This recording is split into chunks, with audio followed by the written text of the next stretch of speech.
Sa mundong ito, lahat ng tao ay umaasang maging dalubhasa sa martial arts na nasa pinakamataas na antas, ngunit hindi lahat ay may talento upang makamit ang kanilang mga pangarap. Nangangarap ang mga bata na maging bayani, at ganito rin si Tang Mujan, isang 20 taong gulang na binata na gumagawa ng pinakamagagandang karayom panuksa para sa isang mahusay na mandirigma at naging alagad nito. Ngunit upang makarating dito, balikan natin ang kasalukuyang pamumuhay ni Mujan. Siya ay isang tahimik at masipag na manggagawa na maagang nagigising at naghahanda bago mag-almusal. Si Manggagamot Tang, ang kanyang ama, ay itinuturing na pinakamahusay na doktor sa rehiyon, at siya ang huwara ni Mujan. Si Mujan ay gustong tularan ang kanyang ama, pero hindi niya mapigilan ang sarili sa pagkagulo. Kaya siya nagkaroon ng pasa sa mata, kaya naman inaasar siya ni John Guak, kaibigan niya. At tulad ng isang matalik na kaibigan, naisipan ni Guak na mas nakakatawa sana kung pareho na ang mga mata ni Mujan ang nataman. Bigla na lamang nagmungkahi ang kaibigan niya ng isang napakalaking kabute, parang sa Mario. Isang mamahaling kabute na nagdudulot ng kakaibang karanasan, na nagpapahintulot sa mga tao na makaramdam ng napakagagandang panaginip. Akala ni Mujan ay biro lamang ito, pero nang marinig niyang mararanasan niya ang tagumpay bilang isang mahusay na martial artist, kinain niya ang buong kabute. Nang ang dapat lang naman niyang kainin ay maliit na parte. Akala naman ng kuya mo magiging Shiro Eme siya, at na-unlock ang Reality Marble Unlimited Bladeworks niya bilang master ng mga espada. Pero sa totoo lang, wala namang nangyari. O akala niya lang wala, dahil bumilis ang epekto, nagsumiksik siya at nawala ng malay.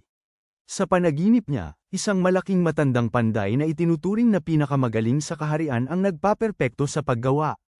Akala ni Tang Mujan siya yun, pero bigla niyang naalala na si Uyezi pala dapat yun. Naaalala pa rin niya ang nangyari, pero nagpatuloy pa rin siya sa paggawa ng 5 master swords na hinihingi ng hari. Ang huling gawaing ito ang maituturing na pamana niya sa buhay. Sa wakas, ang 5 espada ay nakumpleto pagkatapos ng 20 taong paggawa. Bilang gantimpala sa kanyang tagumpay, pinagkalooban siya ng langit ng immortalidad, at ipinagdiwang ang araw na siya'y umakyat sa paraiso. Dito nagtatapos ang panaginip, at bumagsak ang ating bata sa sahig. Pagkagising niya, narinig niya ang galit na reklamo ng isang customer sa klinika ng kanyang ama. Tinanong niya si Guak kung ano ang nangyari at nalaman niyang nawala ng malay si Mujan sandali, at buti na lang ay nagising ng walang problema. Umaasa si Guak sa Diyos na hindi siya isusumbong ni Mujan dahil sa kakaibang halamang gamot na hawak niya. Dahil yun ang huling bagay na gusto mong sabihin sa isang doktor. Iniisip kung totoong panaginip ba yun o hindi, pumunta si Mujan sa kanyang ama, pero kakaiba ang reaksyon niya sa hawak nitong karayom. Parang sisabog ang ulo niya sa dami ng alaalang biglang sumulpot. Umalis daw ang galit na customer dahil sa kapal ng mga karayom, kaya masakit ang acupuncture. Hinanap ng matanda ang dating mga karayom at ipinakita kung gaano kapayat ang isa kumpara sa isa. Muli, kakaiba ang reaksyon ng katawan ni Mujan sa 2 karayom, at hindi niya mapigilan ang pag-iingay sa ulo niya. Kumain si kuya ng halamang nakalalasing at biglang naging parang may sakit sa pag-iisip. Mabilis na kinuha ng bata ang karayom sa kamay ng ama at nagalit na nagmura, pinapuna ang kalidad ng karayom. Grabe ang sakit ng ulo ni Mujan. Sumisigaw ang ulo niya sa tuwing nakakakita siya ng may depektong gamit. Sa pagkakataong ito, isa sa mga karayom na hawak niya ang parang tumutusok sa utak niya, habang naglalakad siya sa bayan. Nahihirapan ang bata na kontrolin ang sarili, iniisip kung paano niya kaya ito noon. Pero ngayon na mayroon na siyang ganitong kakayahan, o dapat ko bang sabihing sumpa sa ulo, parang nagwawala si bro at naririnig ang mga depektong gamit na tumatawag sa kanya saan man siya magpunta. Para siyang si Superman na unang beses maranasan ang sobrang talas ng pandinig. Sobrang nakakainis at hindi na kaya ni Mujan sa gitna ng siksikan. Para nang sisabog ang ulo niya, at sobrang sakit na hanggang sa kinakagat niya ang labi niya, napansin niya kung gaano karami ang mga bagay na pangit sa paningin niya. Kasabay noon, sa gitna ng mga kapintasan na yun, isang maliit na karayom ang nagbigay sa kanya ng lakas at kaliwanagan. Ito ay dahil sa gawa ng isang tao, ang mahusay na panday na si Shaq na walang kapantay ang husay. Napanatag si Mujan dahil sa liwanag na yon, pero kakaiba, parang may bigla siyang na-realize. Kasi, dapat pala'y hindi niya alam ang tungkol sa gawa ng panday. Pangalawa, Ang isa pang karayom, yung nagpapabaliw sa kanya, ay gawa rin ng isang tao. Kaya ano nga ba ang nangyayari? Ano ang tunay na pagkakaiba nito? Para masagot ito, humakbang ang ating bida para hanapin ang katotohanan. Sa susunod na eksena, makikita natin ang isang malaking establishmento na may usok na nagmumula sa Simenea. Doon, nang makita ng ating bida ang magaganda at mahusay na gawang gamit ng panday, nawala ang lahat ng kanyang inis. Sa halip, napuno siya ng kaliwanagan at saya, lahat dahil sa husay ng isang panday. Habang yakap-yakap niya ang isang espada, ang babae sa likuran ay marahil nagsisimula na. Para tanungin kung siya ba ay may pagnanasa sa espada o hindi. Bigla na lamang, nagpas siyang titigan ng mabuti ng ating binata ang sandata, at agad na napag-ugnay ang mga detalye sa panaginip niya kay Uyezi. Salamat sa Asterisk Shrooms, nakikilala na ngayon ni Mugen ang tunay na husay ng panday. Pero hindi lang yun, dahil habang lalo niyang iniisip, lalo niyang napagtatanto na ang matandang malaki ang braso, mas malaki pa sa ulo ko, ay malinaw sa alaala niya. Para bang personal na nakita ni Mugen ang galing ni Sok, na para bang naroon siya mismo at nasaksihan ang bawat galaw nito. Muli, nahihirapan si Mugen na pag-ugnayin ang mga detalye. Iniisip niya kung may kinalaman kaya ang panaginip sa lahat ng ito, dahil may mga alaalang natatanggap siya na wala naman siya noon. Pero kung iisipin, gaya ng ibang tao, isang conclusion lang ang naabot ni Bro, panaginip lang naman ito, kaya wala namang dapat ikagulat. Kakahiya namang isipin na matututo siyang maging panday dahil lang sa isang simpleng panaginip. Napapahiya siya sa ideyang yon, iniisip na kung ganoon nga, top-tier martial artist na sana ang kaibigan niyang si Zhang Guan. Sinabi ni Bro na walang silbi ang mga shrooms. Gayunpaman, hindi mapigilan ni Mugen ang maglakas loob na tiyakin ang kanyang tadhana gamit ang kanyang sariling pagsisikap. Naniniwalang kung hahanapin niya ang panday na si Sayek, makakakuha siya ng mga kasagutan. Pero sa sumunod na eksena, sigaw ng sigaw si Bro, nakita niya ang anak ni Sok, si Jisung, na panday din, pero hindi umaabot sa galing ng kanyang ama. Nagalit ito dahil akala niya ay reklamo ang dahilan ng pagpunta ni Mugen dahil sa isang karayom. Nanginginig sa takot, ipinaliwanag ng binata na hindi naman niya sinabi yun, pero galit na galit pa rin si Jisung, na patunayan na nga pala ng binata na nagretiro na ang magaling na panday. Na siyang dahilan din kung bakit mahirap nang makuha ang kanyang gawa ngayon. Huminto si Jisung para aminin na malayo pa siya sa galing ng kanyang ama, at napakahirap para sa kanya dahil inaapi na rin siya ng mga manggagamot. Inaanyayahan ng binata, hinamon siya ng panday na hanapin at kilalanin ang orihinal na mga gawa ni Sayek sa kanyang tindahan. Pagkatapos ng lahat, mas lalo siyang excited na malaman kung ano ang kakaiba sa pagsusuri ni Mugen kung mayroon ngang malaking pagkakaiba. Ngunit, dito nga nagkamali ang lalaki, akala niya ay ordinaryong tao lang si Mugen. Ngunit sa sumunod na mga sandali, kinuha ng binata ang lahat ng mamahaling sandata. Malinaw na dahil maaaring tawagin siya ng mga ito. Dahil dito, si Jisung ay lubos na natatakot, nagtatanong kung paano nakalap ni Mugen ang lahat sa loob lamang ng ilang sandali. Karaniwan na, binabaliwala ng ibang tao ang mga parehong espada, iniisip na masyadong simple ang itsura. Ngunit si Mugen, nagluto siya, kumain, at walang iniwang bakas. Nakakatawa, alam ng ating binata na kung nabigo siya sa hamon, matinding pagtatawanan siya ng anak ni Sayek. Ngunit ngayon na nasubukan na niya ang kanyang bagong kapangyarihan, alam niyang ang panaginip niya ay hindi na isang ilusyon, kundi bahagi na ng kanyang realidad. Inaamin ni Jisung na una niyang inisip ang bata bilang isang pasaway na costumer. At napapayag na rin na hindi naman pala ganoon kagaling ang karayom. Muli, kahit na nahamon pa, nahanap pa rin ng bata ang mga gawa ni Sayek sa tindahan. Ikinagulat ito ng panday, na para bang mas mahusay pa ang kakayahan ng bata sa pagtingin kaysa sa kanya. Ibig sabihin, anumang likha ni Jisung ay magmumukhang pangkaraniwan lang sa paningin ni Mugen. Mukhang nahihirapan na ang kuya dahil sa tagumpay, iniisip ko. At kung ganoon nga, isinagis ni Jisung na ang bata na mismo ang gumawa, iniabot ang martilyo at iniwan sa mga kamay ni Mugen. Naguguluhan ang bata kung paano yun magagawa at sinuri maigi ang martilyo. Hinikayat pa siya ni Jisung na kung hindi raw siya gagawa ng sarili niya, mapipilitan siyang gamitin ang mga hindi magandang karayom na ibinigay na ng panday. Imbes na tumutol, tinanggap naman ito ng ating binata, naniniwalang ito ang pagkakataon niyang subukan ang kanyang kakayahan bilang panday. Hinubad ni Mujan ang uniforme niya para makapagtrabaho na. Pero natural sa kanya ang mga gamit, at parang walang kahirap-hirap niyang pinaandar ang hulmahan. Kahit ang tapang-tapangan siya ngayon, alam naman ng binata natin na ang kaalaman mula sa isang panaginip lang ay hindi sapat para maging praktikal na karanasan. Sumubok siya, itinaas niya ang martilyo ng mataas, inihalin tulad ang ginagawa niya sa paghahanda ng isang pasyente. Ang sarili nilang gamot, bumagsak ang mabigat na martilyo sa hulmahan, habang lalong lumalalim ang pagkahilig ni Mujan sa proseso, ikinasorpresa ni Jisung ang tikom at focus na tayo ng bata. Ang perpektong posture niya habang inihahampas ang martilyo, at muling inaangat ito na may ngiti sa labi. Muli na namang napatunayan ng bata na ang kasanayan niya mula sa panaginip ay napunta na sa katotohanan. Tungkol naman kay Jisung na mayabang, ang dakilang anak ng panday na si Sok, tuluyan siyang nalito. Inaasahan niyang mapapahiya ang bata, ngunit ang lalaking ito ay napahumble sa bawat paghampas ng bata. Di gaya ng manggagamot, ang bata ay tila may talento sa pagpanday na parang Diyos. Parang si Sok, ang lalaking nagbuhos ng buong buhay sa paggawa ng metal. Sa bawat paghampas ng martilyo ng bata, naririnig ni Jisung ang isang kaaya-ayang tugtog. Ito ang tinatawag nilang perpekto, mga ginuot ginang.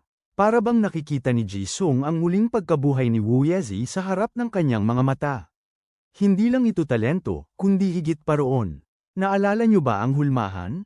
Ginawa ni Mujan yon na isang magandang plaka, at ang kanyang gawa ay nagbibigay inspirasyon kay Jisung na makita pa ang kanyang kakayahan.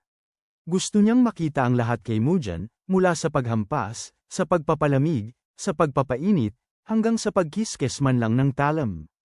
Ang dating malaking kontra ni D1 ay ngayon ay namamangha sa parehong bata sa iisang eksena. Sinuri ni Mujan ang tipak at inihagis ito sa harapan ng panday, na gustong-gustong makita kung ano ang kaya ng imahinasyon ng bata. Inutusan naman ng bata ang panday na tunawin ang kanyang magandang likha, isang kakaibang kahilingan sa paningin ni Jisung. Ipinaalam ng ating binata na pagsasanay pa lamang pala yon, na may mas mataas pa siyang kayang gawin kaysa sa kanyang nalikha. Lubos na namangha ang panday matapos marinig ang mga salitang yun. Sa sumunod na eksena, ang perpektong manipis na mga karayom ay ginamit sa paggamot ng acupuncture para sa mga kilalang kliyente. Walang sakit ang proseso ngayong beses, at nang makita kung gaano ito kamakinis. Isang grupo ng mga customer ang nagpila ng magkakasunod. Napakaliit ng karayom kaya halos hindi nila nararamdaman. Tunay na namamangha sila sa galing ng manggagamot. At sa puntong ito, ang haba na ng pila kaya halata na madaling kumita ang ama ni Mujan. Nag-iba ang eksena mula sa bayan, lumalayo ang kamera para ipakita ang nangyayari sa ibang lugar. May magkasamang naglalakbay patungo sa kanilang pupuntahan. Sabi ng isa, dapat daw ay nagpatingin na sila sa Great Tang Family Clinic bago umalis ng lungsod. Ngunit sayang, napakahaba ng pila kaya kinailangan nilang magtiis. Mukhang may nadaanan silang isang lalaking abala sa sarili nitong ginagawa, na, pagkarinig noon, ay nagpas siyang pumunta mismo at silipin. Pagbalik sa syudad, ang Tang Family Clinic ay halos mapuno ng pila ng mga tao, hanggang sa magsimula ng magkasagutan ang ilan dahil sa pagsisingit. Sa gitna ng bulungan ng karamihan, isang lalaki ang tila nakakatakot sa lahat. Nang lumabas si Mujan para tingnan ang nangyayari, nakita niya ang isang patalim na nakatuhog sa leeg ng isang lalaki. Ang masamang ugaling tiyuhin kanina. Siya ang gumagawa ng eksena na may malaking ngiti sa mukha. Agad na naunawaan ng ating bida na nagsisimula ng mag-away ang dalawang dalubhasa sa martial arts. Ang lalaking nakapulang damit ay nagpas siyang aliwin ng mga tao gamit ang kanyang kasanayan. Maliban na literal niyang hiniwa ang balat ng lalaki, dahilan para sumabog ang dugo at mapilitang tumalon ang bata. Ginagawa ni Mujan ang lahat para mapigilan ang pagdurugo, pero nanlaki ang mga mata niya sa gulat. May inukit ang babae sa balat ng biktima niya. Nakaukit sa dibdib nito ang mga salitang, eksentrikong manggagamot. Nakakagulat kung paano niya nagawa yon gamit lamang ang isang hiwa, nang hindi naman gaanong nasisira ang katawan. Ang husay na ipinakita nito ay nagpatunay sa bata na nakaharap siya sa isang bihasang martial artist, at may kung anong nagsasabi sa kanya na narinig na niya ang mga salitang, eksentrikong manggagamot, dati pa. Isipin mong may alitan kayo ng isang lalaki tapos nagpatato siya ng pangalan niya, permanenteng peklat sa dibdib mo. Grabe ang gigil ko. Kinutya ng martial artist ang biktima niya, tinatawanan dahil nahilo lang ito sa maliit na sugat. Nakakatawa, ang tingin niya konti lang yun, pero ang maliit na sugat ng lalaking to, grabe naman. Bigla niyang ipinakita ang tunay niyang ugali. Parang may kakaibang aura ang lalaki, nakakatakot. Nalaman ni Mugen na siya pala ang kilalang mamamatay doktor na si Li Cheng. Balikan natin ang pagkabata ng bata. Alam mo, noong bata pa siya, ang kanyang ama ang kanyang idolo at bayani, laging nagsisilbing huwaran. Bagamat hindi siya ang pinakamagaling na manggagamot sa lahat ng panahon, nanatili siyang matatag na parang isang matibay na puno, maaasahan kahit sa panahong mahirap. Isang taong kilala sa kanyang tibay at naging isang napakahusay na halimbawa para sa bata. Ngunit si Li Cheng ay kabaligtaran ng ningning ng kanyang ama. Ang taong ito ay madilim, malamig, at isang dalubhasa sa martial arts na may kahangahangang kakayahan. Isa siya sa tinuturing na tatlong pinakamahuhusay na manggagamot sa mundo, isang kakaibang tao na may kakayahang baguhin ang kapalaran ng mga tao hindi lamang sa pamamagitan ng kanyang gamot, kundi pati ang kanyang espada. Kahit kilala siya sa pagiging mapangwasak, marami ang nagsasabi na hindi siya pumipili kung mabuti o masama ang kanyang mga biktima. Kung tutuusin, si Bro ay isang Dexter Morgan, isang mamamatay taong naghahanap ng ibang mga manggagamot sa buong mundo. Ang kanyang presensya rito ay nangangahulugan lamang ng isang bagay, na ang ama ni Mugen ay nasa panganib nga. Mabilis na naunawaan ng bata na si Li Cheng ay patungo sa silid ng manggagamot. Nagpapakita ng isang normal na reaksyon sa ganitong sitwasyon, sumigaw si Mugen dahil sa pag-aalala sa kanyang ama. Ngunit bago pa niya mapigilan ang kakaibang manggagamot, napigilan ang bata ni Jin Song, isang instruktor ng sekta ng Qin Sheng, na naniniwalang wala na siyang magagawa sa sitwasyon. Ang nakita niyang pagsuko ng punong instruktor na parang walang pakialam ay nagtulak sa bata na humingi ng tulong sa pinuno ng sangay para kumbinsihin ang mapanganib na mandirigma. Nalulungkot, inamin ni Jin Song na kahit ang kanyang guro ay hindi makikipaglaban sa kakaibang manggagamot. Iyan ang tunay na takot na dala ng isang tao, na kilalang kriminal sa kabila ng pagiging manggagamot. Nakakagulat na nalaman din ng bata na minsan na ring iniligtas ng kakaibang manggagamot ang buhay ng pinuno ng sangay, isa pang dahilan kung bakit hindi siya nito mapipigilan. Sa huli, napabagsak ang bata sa pagsuko, iniisip na malapit na ang kamatayan ng kanyang ama. Isang tunay na malungkot na kapalaran. Kapag nahaharap ka sa isang katotohanang hindi mo mababago kahit paggamitin mo ang lahat ng kakayahan mo. At sana'y huwag kayong makaranas ng ganyang paghihirap sa inyong buhay. Ano paman, sinisiguro ni Jin Song sa bata na hindi dapat siya masyadong mag-alala sa nalalapit na kapahamakan ng kanyang ama. Sa huli, ang kakaibang manggagamot ay maaaring isang mamamatay tao, pero hindi naman siya lubos na masama. Maya-maya, bigla na lang bumukas ang pinto, ikinagulat nilang dalawa. Mukhang masaya si Li Cheng habang papalapit kay Mugen. Isang tingin lang sa damit ng lalaki ay nakahinga na ng maluwag ang bata. Naiintindihan niyang wala palang masamang nangyari. Pero isang problema pa lang ang naresolba, may isa na namang dumating nang hawakan siya ng martial artist sa balikat. Ikukwento nito ang nalaman niya tungkol sa magaling na panday malapit dito mula sa ama ni Mugen. Umaasa si Li Cheng na magiging mabuting bata si Mugen at dadalhin siya sa panday. At mukhang takot na takot ang bata kaya pumayag na lang siya ng walang pagtutol. Natuwa ang kakaibang manggagamot at umaasang magiging maayos na gabay ang bata. Samantala, si Mugen naman ay halos mabaliw sa takot sa nakikitang espada ng lalaki. Nakitang tulala ang bata, isang nakakatakot na ngiti ang ipinukol sa kanya ng nakakatakot na martial artist. Iniisip kung kikilos na ba ito o hindi. Agad na sumuko si Mugen kaya sa sumunod na eksena, nasa pagawaan na sila, kung saan lubos na nagtaka ang eksentrikong manggagamot nang malaman na si Mugen pala ang gumawa ng mga karayom. Pagkumpirma ng bata, nagtawanan ng lalaki na parabang nakarinig lang ng nakakatawang biro. Sa kabila ng maraming taon na pagkarinig ng mga katawa-tawang bagay, ang ideya na ang anak ng isang manggagamot ay nagkaroon ng kasanayan ng isang panday ay nakakatawa talaga para sa lalaking ito. Grabe na ang reaksyon ni Kuya, umiiyak na nga. Napahanga ng martial artist ang galing ng bata kaya nag-order ito ng 30 karayom para sa acupuncture. Ang bayad naman, isang napakamanghang mahalagang gold ingot. Napanganga si Mugen sa ningning nito at agad kinuha ang bayad, nagpasalamat at nangakong matatapos ang order bago mag-sunset. Pero nagulat talaga ang eksentrikong manggagamot. Ang bilis ng bata, kaya nitong tapusin sa isang araw ang order, hindi gaya ng iba na buwan ang aabutin. Pati nga ang mga veteranong panday nagtatagal pa, pero itong batang ito, parang si Sidang. Kasakiman mula sa mataas na posisyon na nakatago sa dilim. Ano pa man, hindi maunawaan ng eksentrikong manggagamot kung bakit ang anak ng isang manggagamot ay ganoon katiwala sa paggawa ng isang komplikadong order sa loob lamang ng isang araw. Ngunit para sa ating binata, madali lang yun at hindi siya nakakaramdam ng anumang presyon, nangangakong gagawa ng mga karayom na mas maganda pa sa mga ginawa niya para sa kanyang ama. Ibinigay niya ang kanyang salita sa lalaki, nangangakong gagawin ang order ng buong husay. Sumunod ang katahimikan, at nang mukhang sasaktan na ng mandirigma ang mga ulo nila gamit ang kanyang talam, nagpas siyang umupo na lamang siya ng mapayapa. Samantala, si Mujin ay mayroong PTSD, na pagtatanto na kung hindi niya tutupdin ang kanyang pangako. Ang nakangising anggas na ito ay talagang papatay sa kanya.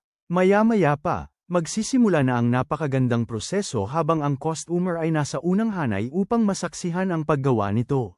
Ngayon, nag-aalala si Lee Chung kung paano haharapin ng bata ang lahat, dahil ang paggawa ng karayom para sa acupuncture ay hindi biro. Kinakailangan nitong gumawa ng alambre, piliin ang pinakamagagandang parte, bago durugin ang lahat. Batay sa mga karayom na nakita niya sa silid ni Dr. Tang, alam niyang tiyak na hindi ito nabuo dahil sa swerte, kundi dahil sa purong dedikasyon. Kaya naman personal siyang interesado na mapanood mismo ang paggawa ni Mujin ng mga ito. Kapansin-pansin, napapansin ng martial artist ang matipuno at maskulado nitong pangangatawan, kabaliktaran ng kanyang pinagmulan. Bilang isang manggagamot, ngunit may napansin siya. Mahigpit ang hawak ng bata sa martilyo bago ito bumagsak sa hulmahan, umagaw ng pansin ni Lee Chung. Paulit-ulit na nagmartilyo si Mujin, na nagpapakita ng kahusayan sa bawat galaw. Para kay Lee Chung, nasasaksihan niya ang perpekto. Maya-maya lang, tapos na. Nakaayos na si Mujin sa kanyang ginawa. Ngunit ang nakangiting, kakaibang matandang lalaki ay mayroong isa pang alok para sa bata. Binabayaran niya si Mujin para maging opisyal niyang disipulo, na isang kalokohan. Nagtataka ang bata kung bakit, samantalang kay Lee Chung, halata na ang sagot. Sa tingin niya ay masasayang ang talento ng bata sa isang walang kwentang bayan dito, samantalang pwede naman siyang. Dapat ay pinauunlad niya ang kanyang mga kakayahan. Umaasa siyang tatanggap si Mujin, pero mukhang hindi ito pareho ang nararamdaman. Binibigyang diin na may mga personal na tungkulin siyang kailangang gawin. Hindi lang yun, bago pa lang siya sa pandayan at hindi niya alam kung ano ang pakinabang sa pagiging alagad ng eksentrikong manggagamot. Ang pagkalito ng bata ay nagpangiti sa matandang martial artist, at sa halip na ipaliwanag gamit ang salita, ipinakita niya kung ano ang matututuhan nito. Sa loob lamang ng ilang sandali, mukhang nakagawa na ng hakbang si Lee Chung, at casual niyang inamin na may dalawang bagay siyang maya-alok na maituturo sa kanyang alagad. Nga pala, sa buong oras na ito ay nakikipag-usap siya kay Mujin, ang dalubhasa sa martial arts. Hindi lang hiniwan ng artist ang isang bagay, may iniwan din siyang ilang karayom sa leeg ni Ji Se-young. Patunay ito sa bilis ng lalaki, kaya naguguluhan ng binata kung ano nga ba ang nangyari. Kaya, iniisip ng veteranong sensei kung babaguhin na kaya ng binata ang isip. Para kay Mujin, syempre, ito'y isang napakahusay na alok. Tandaan na bukod sa pagiging isang mapanganib na tao, si Lee Chung ay isa pa rin sa mga pinakamahuhusay na doktor sa mundo. Dahil dito, mapagtatagumpayan niya ang dalawang kasanayan ng sabay, at magagalak pa sa kaluwalhatian bilang estudyante ng eksentrikong manggagamot. Iniisip ng binata na magiging napaka-successful ng klinika ng pamilya nila. Sa kinalabasan na yon, ngunit may isang bagay na gumugulo kay Mujin. Bakit siya at hindi ang ibang tao? Ang lolo, na parang makina ng pagpatay, ay sinabing gusto lang niya ng magaling na panday, at kapalit nito ay ang kanyang kaalaman at karanasan. Bigla na lang napagtanto ng binata na napipilitan siya sa isang uri ng kasunduan. Para lalong subukin ang binata, ang kakaibang manggagamot ay nagbigay ng isang haka-hakang sitwasyon, kung paano kaya gagamutin ni Mujin ang isang taong nanginginig ang katawan at mahina ang chi. Dito, angkop na sumagot si Mujin na ang pag-aayos ng imbalance ng likido sa katawan. Pinakauunang prioridad, at ang pangalawa ay ang maingat na pagrereseta ng gamot. Napakagaling na sagot muli ng bata. Naniniwala ang martial artist na kung kaya nitong kabisaduhin ang mahahabang teksto sa medisina, madali na rin niyang matututunan ang martial arts. Kahit wala namang ideya si Mujin kung bakit ganyan ang pagkukumpara, nagsumite pa ng isa pang tanong ang master. Ipinaliwanag ni Li Chong na hindi lang lakas ang mahalaga sa martial arts, na siyang pananaw ng karamihan. Ayaw niya sa mga taong hindi marunong magamit ang kanyang natatanging kaalaman, sa paniniwalang mga taong mananatiling pangkaraniwan. Sa ganang kanya, sinabi niyang ang isang dalubhasa lamang ang makakapag-iba ng karaniwang karayom sa isang espesyal na gawa. Panghuli, nagtanong si Mujin ng ambisyosong katanungan, kung maaari rin kaya siyang maging isang mahuhusay na mandirigma tulad niya. Nakakaintriga ang tanong, ngunit sagot ng guro na nakasalalay ito sa pagtuturo ng isang guro, sa madaling salita, kayang-kaya ni Mujin na makamit yon sa kanyang tulong kumpara sa karamihan. Ipinaalala nito sa akin kung paano ayaw ng ibang tao ang pag-aaral ng matematika hanggang sa magkaroon sila ng mabuting guro. Bumalik ang eksena sa batang pabalik sa klinika ng kanyang pamilya, ang kanyang mga matay kumikinang na may kasiyahan, iniisip na maabot din niya ang kaharian ng kataas-taasan balang araw. Ang ideya ay lubos na nagpapasaya sa kanya kaya ang masayang bata ay nagdiwang na, hanggang sa matamba siya ng malakas sa harapan ng kanyang ama. Humingi ng paumanhin si Mujin sa pagkahuli, pero agad siyang hinawakan ng kanyang ama bago pa man siya manginig sa kanyang mga paa. Nag-alala si Mujin sa kalusugan ng kanyang ama, nang biglang tumingin ito sa kanya na may luhang umaagos sa mga mata. Labis siyang natakot nang malaman niyang dinakip si Mujin ng mapanganib na manggagamot. Kahit hindi siya gumawa ng anumang masama kay Dr. Tang, maaari naman sana nitong saktan ang kanyang anak. Pero tiniyak ni Mujin sa kanyang ama na ang kakaibang manggagamot ay mabait naman pala at hindi kasing sama ng mga tsismis. Kinumpirma ito ni Dr. Tang at ipinaliwanag kung paano na nagsumite na si Jin Song ng ulat kung gaano ka-cooperative ang lalaki. Pero hindi niya maintindihan kung bakit matagal umuwi si Mujin gayong ang kailangan lang naman niya ay ipakita kay Li Chong ang daan papunta sa pandayan. Imbes na magkwento ng mahaba, inikli na lang ng bata ang paliwanag at sinabing gusto ni Li Chong na maging opisyal na disipulo si Mujin. At dahil doon, biglang nawala ang ekspresyon sa mukha ni Dr. Tang, natahimik ang lalaki nang marinig ang balita, habang si Mujin naman ay pilit na nag-uusap pa, tinatawag pa nga ang ama at nagtataka kung bakit bigla itong tumigil. Isang iglap lang, mabilis na tumakbo ang matandang lalaki sa kanyang silid, at bumalik din agad. May dala na siyang mga pilak. Nagtataka namang tinitigan ito ng bata, hindi maintindihan kung ano ang kaugnayan nito. Napagpasyahan ni Dr. Tang na dapat tanggapin ng bata ang alok. Napapaisip si Mujin, binigyang diin ni Dr. Tang na kailangan siya sa klinika dahil kulang sila sa tauhan. Bukod pa rito, tingin ng bata ay maliit na halaga lang ang alok ng kakaibang doktor kaya marahil hindi naman gaanong seryoso. Ngunit sinigurado ng kanyang ama na hindi magkakaroon ng problema ang kanilang klinika, naniniwala siyang ito na lamang ang pagkakataon ni Mujin para makaalis sa klinika. Sa napakahalagang sandaling ito nagbago ang pananaw ng bata sa kanyang ama. Akala niya noon ay palagi na lang itong matatag at nag-aalaga sa bayan. Pero dahil sa pangyayaring ito, naunawaan ni Mujin ang isang mahalagang bagay, na maging ang kahangahangang manggagamot na si Tang ay minsay batang may kalayaan din. O yun man lang ang pagkaunawa ko sa mga pangyayari sa eksena. Sobrang curious ako sa inyong mga opinyon sa comments. Mabilis na napunta sa simula ng pagsasanay ng bata.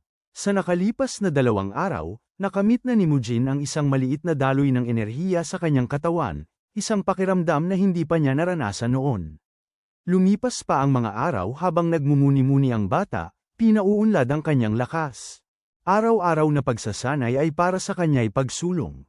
Gumagapang pa rin sa isipan niya ang mga salita ng kanyang ama, at sa isang banda ay lubos siyang nagpapasalamat dito. May nahulog na nyug sa ulo niya, kaya napaangat ang tingin ni Mujin. Ang kanyang master pala, na nagtatanong kung nami-miss na ba nito ang dating tahanan. Imbes na direktang sumagot, ibinalita ni Mujin ang kanyang pag-unlad sa kanyang panloob na lakas sa pagsasanay. Natuwa si Li Cheng, pero nagsisimula ng maging mayabang si Mujin, nagtatanong kung likas na ba siyang may talento sa kanyang pinag-aaralan. Hindi pa alam ng kanyang master kung totoo yun, binanggit nitong nasa karaniwan lang naman ang kanyang galing. Ngunit, nakamit ni Mujin ang maliit na sirkulasyon sa loob lamang ng 2 araw, samantalang ang karaniwang tao ay nangangailangan ng kahit 10 araw para makamit yun. May ibig sabihin ito, at nagdududa ang bata kung totoo nga ang buong pangarap niya. Habang iniisip niya kung gaano siya kagaling, inihagis sa kanya ng kakaibang manggagamot ang isang espada, hinihikayat ang bata na ipakita ang kanyang talento sa paghawak nito. Sumagot si Li Cheng gamit ang kanyang makapangyarihang pamalo, na medyo sobra naman sa tingin ko. Ano paman, tumataya ang guro na kung makapagdulot man lang ng kahit isang hiwa ang bata sa damit niya, masayang dadalhin niya ang bata patungo sa kanilang pupuntahan. Ang matinding konsentrasyon ni Li Cheng ay nagpapakita ng takot sa mukha ng ating binata. Nag-isip sandali si Mujin na hawak na niya ang isang tunay na espada. Malaki ang nakataya, at medyo mayabang pa siya dahil sa kanyang basic training. Habang nakikipag-usap, nakahanap ng tiyempo ang binata para umatake sa kanyang guro habang ito'y abala. Isang magandang pag-atake ang layunin ni Mujin habang ang guro niya ay nakapikit, naglilinis ng tainga. Nagulat si Li Cheng sa mabilis na pag-atake ng bata, at nagtataka kung may halo bang talento at momentum ito. Pero habang umiikot ang espada ni Mujin, hindi gumalaw ang guro mula sa kanyang pwesto. At saka lamang sumasagot gamit ang banal na tungkod. Nakakagulat, nang tumama ang espada ni Mujin sa tungkod, hindi ito nagasgas. Isang nakakagulat na pangyayari para sa bata, dahil akala niya ay isang karaniwang tungkod lamang ito na madaling masisira. Ngunit nakalimutan niya ang katotohanang ang makapangyarihang universal na tungkod ng pagkawasak ay nakaranas na ng maraming isekai na kwento na tinakpan ng aming channel. Hindi ito basta-basta masisira. Pagkatapos, masayang pinayuhan ni Li Cheng ang bata na kumagat ng mahigpit sa kanyang mga ngipin, na nagpapahiwatig na ang susunod na atake ay sobrang sasakit. Isang malakas na puwersa ang pinakawalan ng martial artist, ipinabilog ang katawan ni Mujin na may napakalakas na puwersa kaya't napakalayo ang itinapon nito sa pamamagitan lamang ng isang simpleng pag-iwas. Sumubsob sa lupa ang bata at nasuka, matapos maharap ang panloob na lakas ng iba. Sa isang banda, ang laban na ito ay nakapagpahina ng loob ni Mujin, dahil nagreklamo siya na ang taong may mas malaking enerhiya ang laging mananalo sa isang labanan. Tumawa ang kanyang guro at medyo sang-ayon. Ngunit itinuro niya ang isang bagay na kapansin-pansin. Kahit si Li Cheng ay walang malaking reserba ng enerhiya, kaya naman ayaw niyang unahin ang lakas. Ngunit gaya ng sinabi niya kanina, ang martial arts ay hindi lamang tungkol sa lakas. Iniisip pa nga niya na maayos na ang ginagawa ng kanyang disipulo para sa isang anak ng manggagamot na walang karanasan. Kinukulit pa nga niya ang bata dahil may lihim na kalaban daw itong gusto niyang mapagsakitan. Pero si Mujin, ang lungkot-lungkot, inis na inis dahil hindi siya agad naging isang magaling na martial artist gaya ng inaasahan niya. Alam niyang malaking tulong ang panloob na enerhiya, kaya nawala na siya ng pag-asa at naisip na hindi na siya magiging isang magaling na martial artist. Pero dumating ang sensei at pinalo ang ulo niya, halos mapatay yata ang bata sa lakas ng tungkod, sabay sabi na maraming paraan para maging master, at ang mataas na panloob na enerhiya ay isa lamang doon. Naalala ni Li Cheng ang nangyari kanina. Nang madikit ang panloob na enerhiya ng bata sa kalaban, may sandali na. Maaari sana niyang gamitin ang kanyang panloob na lakas at idulot ito sa kanyang espada, ngunit huminto siya. Sa mata ng kanyang guro, mabuti yun. Pinayuhan niya si Mujin na sumalakay muli. At sa pagkakataong ito ay nangako siyang hindi gagamit ng panloob na lakas. Bagamat kinakabahan ng bata, ang kondisyong ito ay nagbigay sa kanya ng sapat na lakas ng loob para sumubok ulit. Sumugod siya gamit ang malakas na pag-iwas. Nasakop ng dulo ng kanyang talam ang patpat. Masaya si Mujin, hanggang sa maramdaman niya ang isa pang pagdaloy ng panloob na lakas mula sa kanyang guro, na nagpabagsak sa kanya. Habang halos nawawalan na ng malay ang bata, ipinaliwanag ng kanyang guro ang kanyang malaking pagkakamali. Inisip ni Mujin na mananalo siya gamit lamang ang kanyang panloob na lakas, at namatay sana siya kung nagkataon. Kinwestiyon niya ang mabagal na pag-unlad ng panloob na lakas ng bata, at kung hindi pa yun sapat na kahinaan, wala rin namang likas na kakayahan ang bata na mahawakan ang malalaking dami ng enerhiya ng sabay-sabay. Mukhang malalaking disbentaha ang dalawang yun sa unang tingin. Pero ang totoo ay mayroon din namang mga kalakasan ng bata. Halimbawa, napakahusay ng kanyang pandama, at mabilis niyang magamit ang kanyang panloob na lakas. Mahina siyang mandurukot kung ikukumpara, pero kung mailapat niya ang ilan sa kanyang panloob na lakas. Sa kanyang armas, kaya niyang makasabay sa mga pangalawang klaseng mandirigma. Binibigyang diin ng pantas na guro na kahit ang walang direksyong paglalakad ay maaaring magbukas ng sarili nitong landas, at lubos siyang natutuwa sa pag-unlad ng bata sa nakalipas na 10 araw.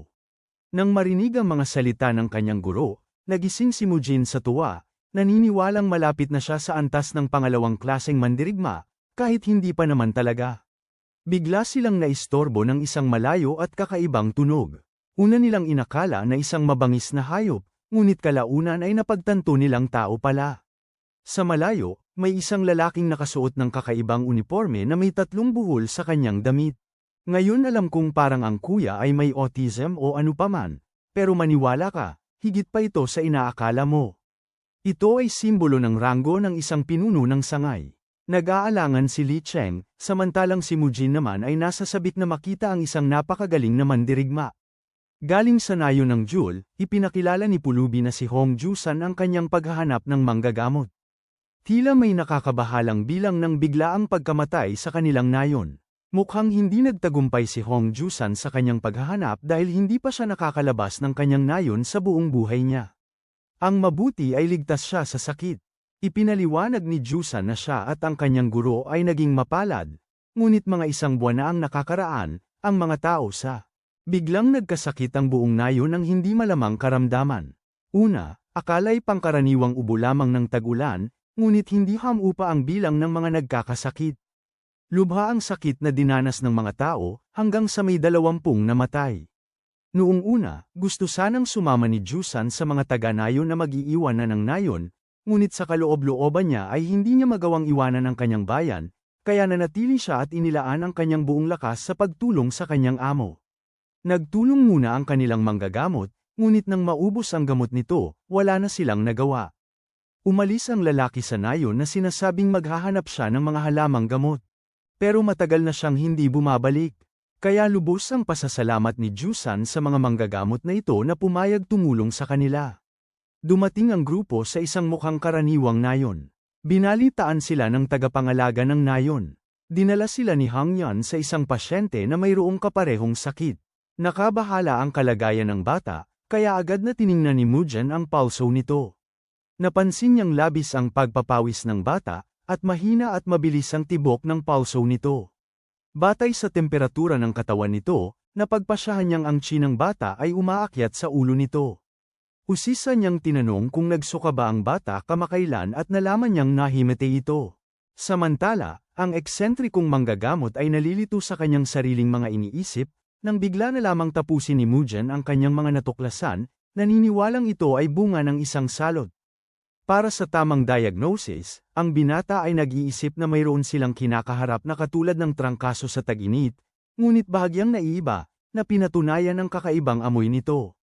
Kasabay nito, inihayag ni Mujin na ang pagpapabeya sa bata ay maglalagay sa kanya sa panganib na magkaroon ng permanenteng pinsala sa utak o pagkawala ng paningin.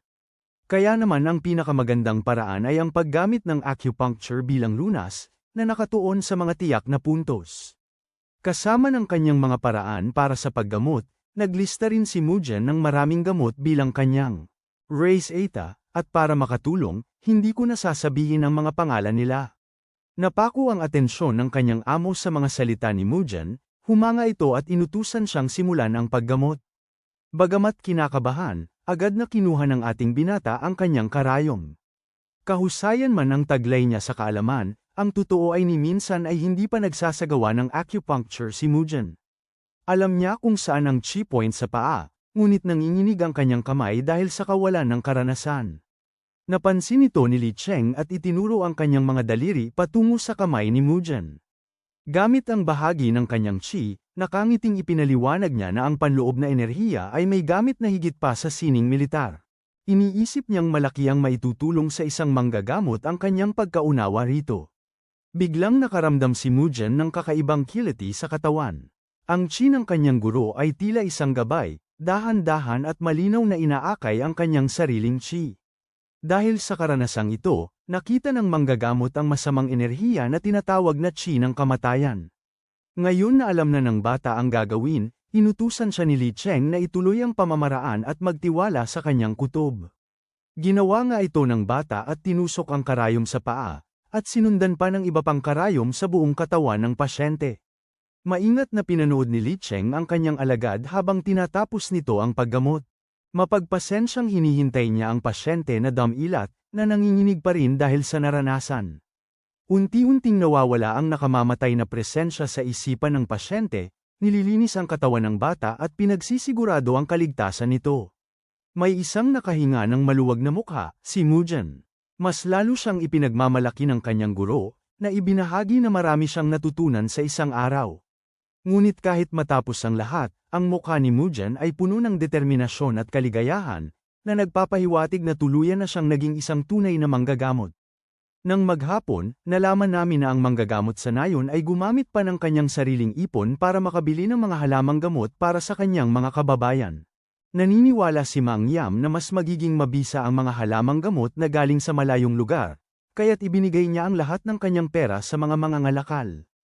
Ipinakikita nito na mabuting tao siya, at dahil sa kanyang matapang na desisyon, nagtulong-tulong ang mga taga-baryo para suportahan siya. Ngunit dahil hindi naman dumadaan ang mga mangangalakal ng halamang gamot sa kanilang maliit na bayan, si Jusan na mismo ang umakyat sa bundok para maghanap ng paraan. Kahit mapanganib at walang katiyakan ang ginawa ni Jusan, dahil dito gumaling ang anak ng lalaki. Masaya siyang aminin na malusog na ang lagay ng bata, at maging ang mababait na manggagamot na manatili sa nayon magdamag.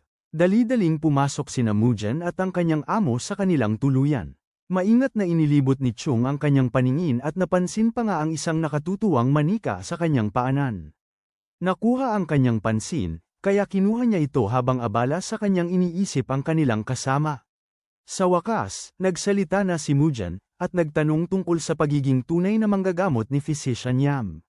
Nagulat si Chung sa tanong, sa palagay niya hindi dapat magmadali sa paghatol dahil hindi pa naman nila nakikilala ang lalaki. Ngunit naguguluhan si Mujan at hindi maintindihan kung bakit bigla na lang kumalat ang sakit na parang apoy sa isang nayon na puno ng mababait na tao. Naghain ng handaan ang mga taga-nayon para sa mga manggagamot, pero sa tingin ni Chung ay hindi dapat. Mapahamak ang kanilang mga gamit at kumain lamang ng kaunti. Gustong-gusto ko kung paano, sa kabila ng reputasyon bilang isang serial killer, ang eksentrikong manggagamot ay mabait naman pala sa kalooban.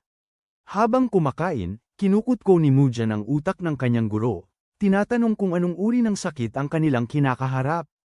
Kinumpirma ni Chung na hindi niya talaga alam ng sigurado, dahil kakaiba ang sakit na ito sa lahat ng aspeto. Para bang hindi pa siya nakakakita ng ganito noon. Isang gulat ito para sa bata, dahil halos nakikipag-usap siya sa isa sa tatlong pinakamahusay na manggagamot, at kahit siya ay walang alam. Tungkol dito, ipinaliwanag ng guro sa kanyang estudyante na kahit ang mga eksperto ay hindi marunong ng lahat ng bagay tungkol sa mundo. Sa katunayan, sa bawat bagong kaalaman niya, 5 pang katanungan ang sumusulpot sa isipan niya. Napakahalaga nito kay Mujan, na akala'y alam ng kanyang guro ang bawat sakit na umiral sa mundo. Sinabi ni Chung na kung gayon, hindi sana ito abala sa paglalakbay. Isang kawili-wiling pagsisiwalat ito kay Mujan, na nagtataka kung naglalakbay nga ba ang kanyang guro upang maghanap ng lunas sa isang partikular na sakit. Inisip ni Chung ang tanong at umamin na noon ay may ganun siyang hangarin, at kahit na alam na niya ngayon ang lunas sa sakit, wala na raw saysay. Bahagya pa lang nasa sagot ang kanyang nakakapagtaka at misteryosong paliwanag nang biglang marinig ni Mujan ang mga sigaw ng isang taga-ibang bayan. Alam niyang umiiyak sa sakit ang buong nayon, at kahit anong hula niya, hindi pa niya masabi ang tamang lunas. Pinag-iisipan ang kalagayan ng pasyente, matalinong sinisikap ni Mujan na maunawaan ang problema ng mas malalim. Habang abala siya sa paghahanap ng conclusion, biglang ibinahagi ng kanyang guro ang isang nakakasakit na kwento tungkol sa yumao niyang asawa at anak na babae, na parehong naging biktima ng isang karamdaman. Ikinwento ni Chung kung paano parehong nagkaroon ng matinding lagnat ang dalawa bago tuluyang magkalat ang mga pulang tuldok sa kanilang katawan. Dahil dito, napilitan siyang dalhin sila sa isang manggagamot at pinuntahan niya ang pinakamaaasahang doktor na alam niya sa kanilang nayon. Sa kasamaang palad, sino man ang kanyang dalhin, hindi nila matukoy ang lunas. Sa paghahanap niya ng lunas sa sakit, nawalan si Li Chung ng pamilya. Sa loob lamang ng 3 araw, pareho silang pumanaw. Nakapagtatakot ang kwentong ito kay Mugen, na nananalangin para sa kanila. Ngunit sa pananaw ng matalinong guro, mas positibo ang kanyang pagtingin sa kwento. Sa katunayan, nakapag-move on na siya sa kanyang trahedya at naniniwala pang ang magagamit ito bilang isang nakakatawang kwento kung pag-iisipan mo ng mabuti. Siyempre, nagdalamhati at nahirapan siya matapos mawala ng mga mahal sa buhay. Umalis si Lee Chung sa kanyang tahanan na puno ng iba't ibang emosyon, ang bawat hibla ng kanyang pagkatao ay nagtutulak sa kanya patungo sa may layunin. Subalit, 10 araw matapos siyang umalis, nakarating siya sa harap ng isang nayon. Nagliwaliw siya kaya't matagal siyang nakarating, samantalang 1 araw lang sana ang dapat niyang paglalakbay. Kapansin-pansin, ang nayong ito ay may sariling manggagamot, at ang matandang lalaki ay binigyan siya ng masayang ngiti, isang payat at mahina na mukhang hindi mapagkakatiwalaan. Sa kabila nito, inamin niya ang mga sintomas ng sakit sa manggagamot. Bilang tugon, may ikinagulat na sinabi ang lalaki. Humiling siya ng 5 barya, tinitiyak na magiging maayos ang pamilya nito pagkatapos uminom ng gamot. Noon, kayamanan ang hawak ni Lee Chung na kaya niyang gastusin. Wala nang halaga sa kanya ang mga barya. Ang aral sa kwento para kay Lee Chung ay hindi namatay ang kanyang pamilya dahil sa kakulangan ng pera o sa mga hindi magagaling na doktor, o dahil may kulang siya. Ang dahilan ng pagkamatay ng kanyang pamilya ay dahil lamang sa kawalan ng kaalaman ng ibang mga doktor na taglay ng isang doktor. At iyon ang nakakatawang kwento kung bakit pinili ng matalinong mandirigma ang landas ng pagiging manggagamot at nakapasok sa top 3 sa buong kaharian. Ang kanyang pangunahing layunin ay ang tipunin ang lahat ng kaalaman sa medisina upang maging abot kamay ito sa lahat. Sa puntong ito, 3 dekada na ang nakalipas mula noon, at matagal na niyang nakalimutan ang mga mukha ng ang kanyang pamilya. Imbes na sumabak sa landas ng kasamaan, nagpas siyang magkaroon si Bro ng marangal na hangarin para sa mundo upang walang ibang makaranas ng kanyang pinagdaanan. Marahil ay may matututuhan din tayo sa kwentong ito. Maingat na nakikinig ang batang disipulo at napansin ang magandang ironiya sa mga salita ng kanyang guro. Tila may kahawig itong bigat ng paghihirap na dinadala ng mga sigaw ng mga taga-baryo. Kinabukasan, naglakbay si Mugen upang alamin ang pinagmulan ng sakit sa pamamagitan ng pagsisiyasat sa labas ng baryo. Naintriga ang kanyang guro at nagpas siyang sumama sa pagsisiyasat. Gusto niyang pag-aralan mabuti ang gagawin ni Mugen kung sakaling magkulang ito sa pagsisikap. Basta, hinanap-hanap ng anak ng manggagamot ang buong bukid at napagpasyahang siyasatin ang isang balon. Sunod, pumunta siya sa bahay ng matandang lalaking unang nagkasakit. Tingnan natin ang nasa isip ni Mugen. Naiintindihan niya na magkaiba ang mga sakit na may init sa mga sakit na may lamig na siyang nagpapalamig ng katawan. Magkaiba ang sintomas ng dalawa, pero pareho silang dulot ng nakamamatay na enerhiya, na nagmumula sa maruming at malamig na kapaligiran. Pero sa kanyang mga natuklasan, wala siyang nakitang nakamamatay na enerhiya sa kulungan ng baboy, sa balon, o kahit sa imbakan. Alam niyang may pinagmulan ng lahat ng salot, kaya naman mas lalo siyang nag-iimbestiga. Para makasiguro, tinanong ni Mugen kung si Jijong nga ba ang unang nagkasakit bukod sa mga kapitbahay nito. Sumagot si Jusan na ang kanlurang bahagi ng nayon ang unang tinamaan ng sakit, at mas mabilis pa nga kumpara sa silangang bahagi. Ang mga bata ang pinakaapektado, pero mukhang magkaiba ang mga nalaman nila sa imbestigasyon ni Mugen. Para na siyang si Batman sa pag-iimbestiga niya. Tinatanong niya kung mayroong malaking pagkakaiba ang dalawang bahagi ng nayon, umaasa. Para makahanap ng makatuwirang paliwanag. Ibinahagi ni Jusan na ang silangang bahagi ay mas maraming yang samantalang ang kanluran ay puro yin. Gayunpaman, ang ating binata ay naniniwalang hindi ito kaugnay sa usapan, dahil pareho silang nagmula sa kanluran ng kanyang guro at wala silang napansing salot. Kuryoso rin siya kung bakit mas madaling kapitan ng sakit ang mga bata. Sa huli, ang mga bata ay naglalaro lang naman. Pumayag si Jusan na karaniwang naglalaro ang mga bata sa sapa malapit sa rehiyon kanluran. Isa itong napakahalagang impormasyon, dahil biglang pinaghihinalaan ni Mugen na ang tubig ang pinagmulan ng problema. Ngunit hindi niya maintindihan kung bakit ang tubig sa silangan ay walang senyales ng anumang problema. Tinanong niya kung bakit palaging tuyo ang silangang balon at nalaman niyang natutuyo lamang ito sa panahon ng tagtuyot sa tagsibol. Tinatanong ni Mugen kung ang salot ba ay nagsisimula rin sa parehong panahon, at sinagot naman siya ng pinuno ng nayon ng "Oo." Naguguluhan siya dahil naisip niyang baka ang tubig ang may sala dahil lahat ay gumamit na ng kanlurang sapa matapos matuyo ang silangang balon. Ipaliwanag nito kung bakit mas mabilis mahawa ang mga bata. Kaya naman para mapatunayan ang hinala, tumungo si Mujan sa umaagos na tubig ng kanlurang sapa. Matapos itong masuri ng mabuti at wala pa ring makitang anumang kapansin-pansin, wala namang nakakaalarma sa ngayon, kahit na tila lahat ng palatandaan ay nakaturo sa batis. Nag-aalinlangan si Mujan kung nagmamadali ba siya sa kanyang proseso at kung may ibang paraan pa. Ang kanyang ginawa pagkatapos ay nagbigay ng pagtataka kina Jusan at sa kanyang guro. Nagpas siyang magnilay ang bata, pinagmumulan ng kanyang chi, isang bihirang gawain para sa isang manggagamot sa kanilang mundo. Binanggit pa nga ito ni Jusan sa kanyang guro, at nagtiwala na lamang sa kutob ng manggagamot. Tungkol naman sa ating bata, nakasilip tayo saglit sa kanyang panloob na proseso habang lalong lumalalim ang kanyang konsentrasyon sa pagsusuri ng nakamamatay na chi. Laking gulat niya nang matuklasan ang eksaktong parehong uri nito at agad na nagpahayag ng kanyang mga natuklasan. Turo ni Mujan ang direksyon at agad na naglakad. Sumunod sila sa agos ng ilog, maingat na naglalakad hanggang sa makarating sila, pagod na pagod. Bigla, naamoy ng manggagamot ang isang matapang na amoy, naamoy din ito ni Jusan. Kumpirmado ng amoy na papalapit na sila sa kung anumang nasa kalaliman ng kagubatan. Nagpatuloy sila sa paglalakbay hanggang sa maging sobrang sama na ng amoy. Napakasama na nito kaya pati ang mga puno sa paligid ay naapektuhan. Lumapit pa ng lumapit ang tatlo hanggang sa sumulyap si Mujan at nakakita ng isang lugar na parang sementeryo, puro bulok na lupa. Napakhirap daanan ang lugar na iyon. Bawat hakbang ay maputik at di matatag. Nagdilim ang tanawin ng mapagtanto ng manggagamot na mayroong nakabaon sa ilalim ng bulok na lupa. Bago natin alamin kung ano ang nangyayari, ating pag-usapan ang maraming pagkamatay na naganap sa silid-imbakan ng mga halamang gamot. Kita mo, pinapatay ang mga halaman at hayop para sa gamot, at gayunpaman, ang mga imbakan ng gamot ay laging may presko at nakakapreskong amoy, isang samyo na pinahahalagahan ni Mujan. Isang kakaibang pakiramdam ito para sa bata, na akala niya ang silid-imbakan ay isang lugar kung saan ang kamatayan ay nagbubukas ng bagong daan patungo sa buhay. Abay teka, ang lugar na ito ay kabaligtaran pala noon.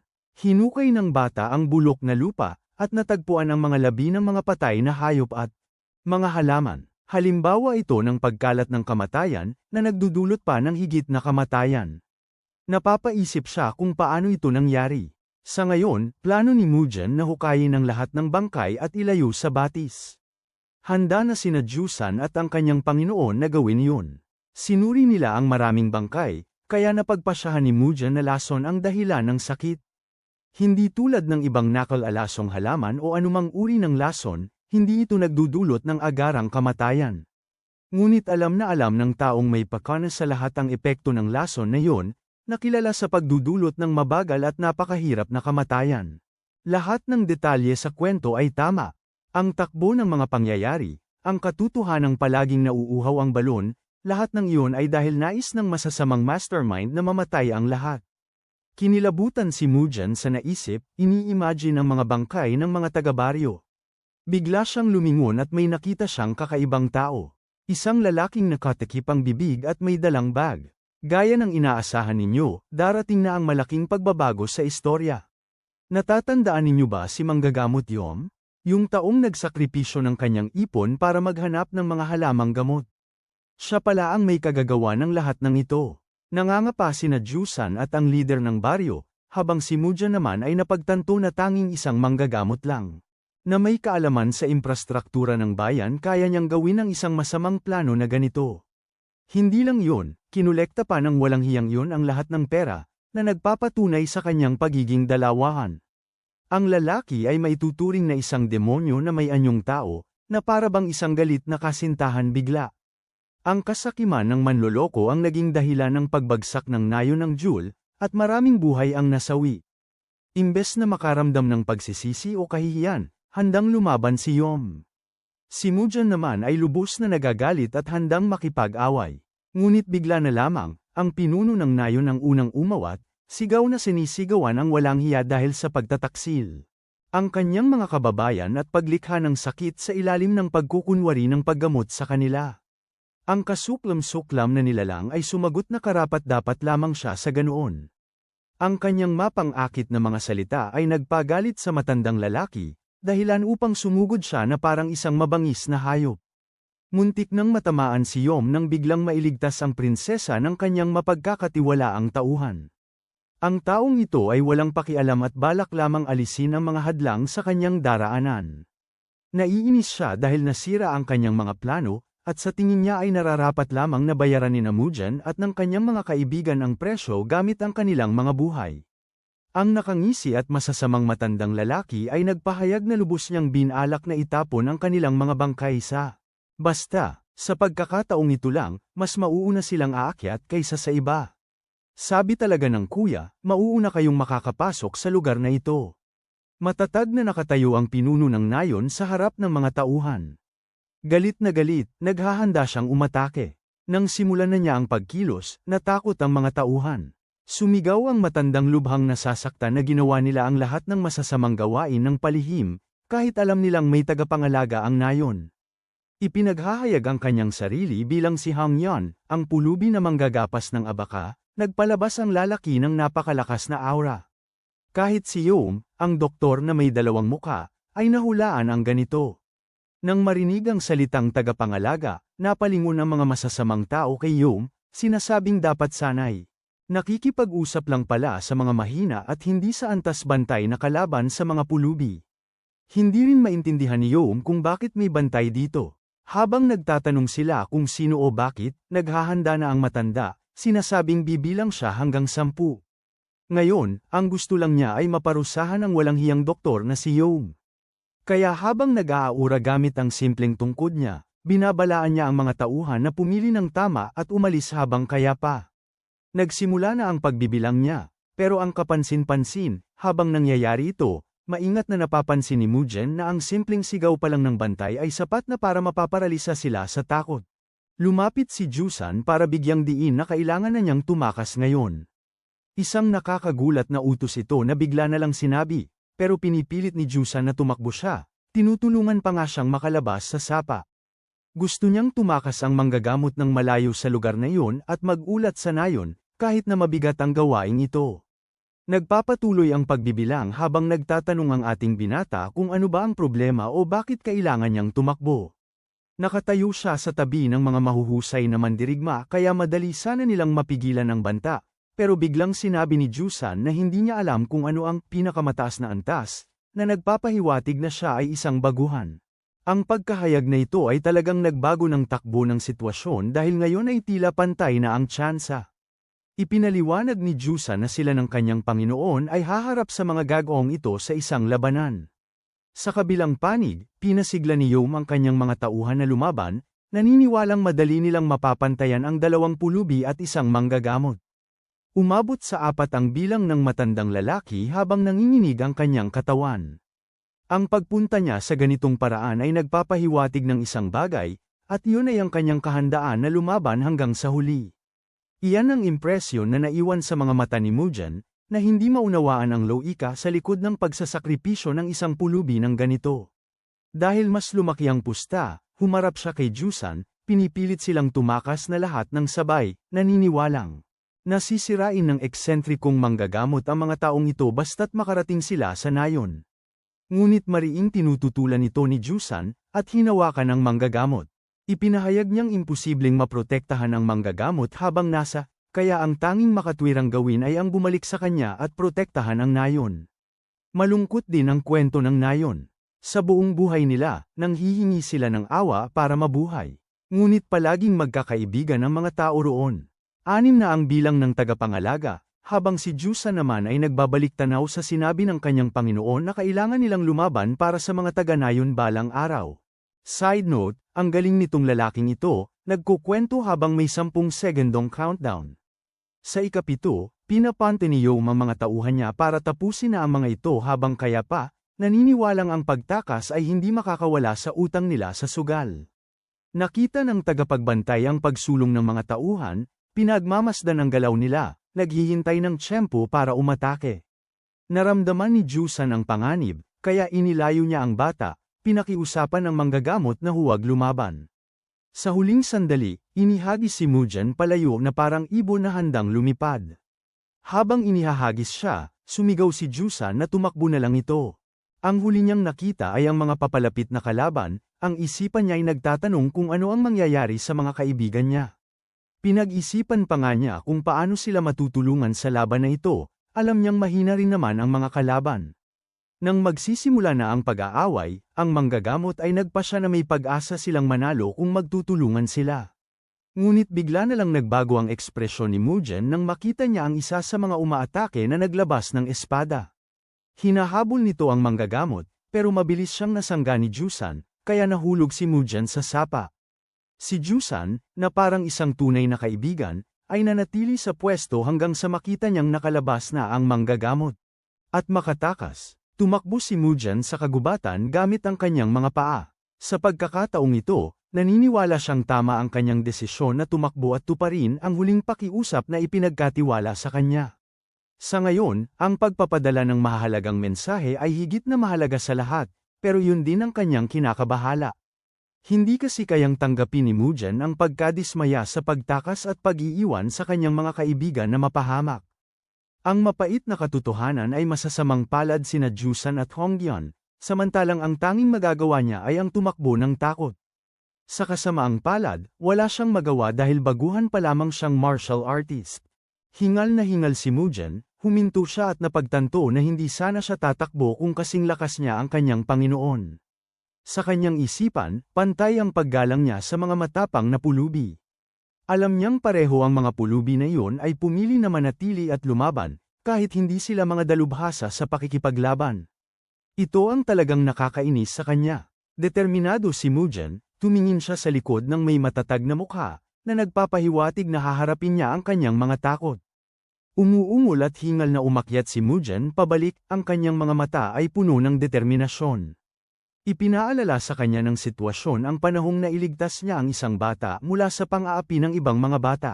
Sa sekta, kahit na siya mismo ay nasaktan ng husto noong araw na yun, naramdaman ni Mugen ang pagmamalaki imbes na ang sakit. Ang pagtutol sa kawalan ng katarungan ay lagi na niyang ugali. Ngayon, puno siya ng mga iniisip na nagsisikap na takutin siya. Isang bahagi ni Mugen ang gustong matapos na ang laban, pero isa lang ang tiyak. Iniisip niya na kung tatakas siya rito, mananatiling duwag siya habang buhay dahil sa pagsisisi sa desisyong ito. Sa tingin ko, may aral dito ang paghaharap sa iyong mga takot, dahil walang mas nakakatakot pa sa pagsisisi. Balik sa eksena ng laban.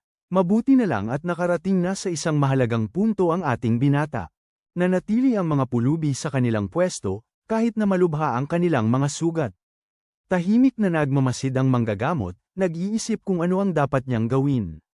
Napalilibutan ang dalawang pulubi at nahihirapan na silang lumaban. Samantala, lalong nagiging matapang ang mga kalaban nila.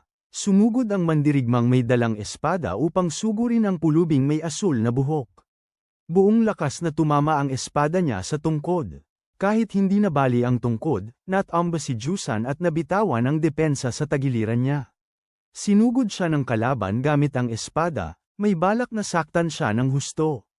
Mabuti na lang at nakaiwas si Jusan gamit ang isang iwas, at nakaligtas. Napahanga ang kalaban sa bilis ng kanyang reflexes dahil matibay pa rin ang paglaban ni Jusan. Mabuti na nga lang para sa isang pulubi lang. Ngunit lalo lang nito binilisan ang pag-atake para mapabilis ang panalo. May mga pagkakataon na hindi na naiwasan ni Jusan ang mga suntok, kaya nasugatan siya.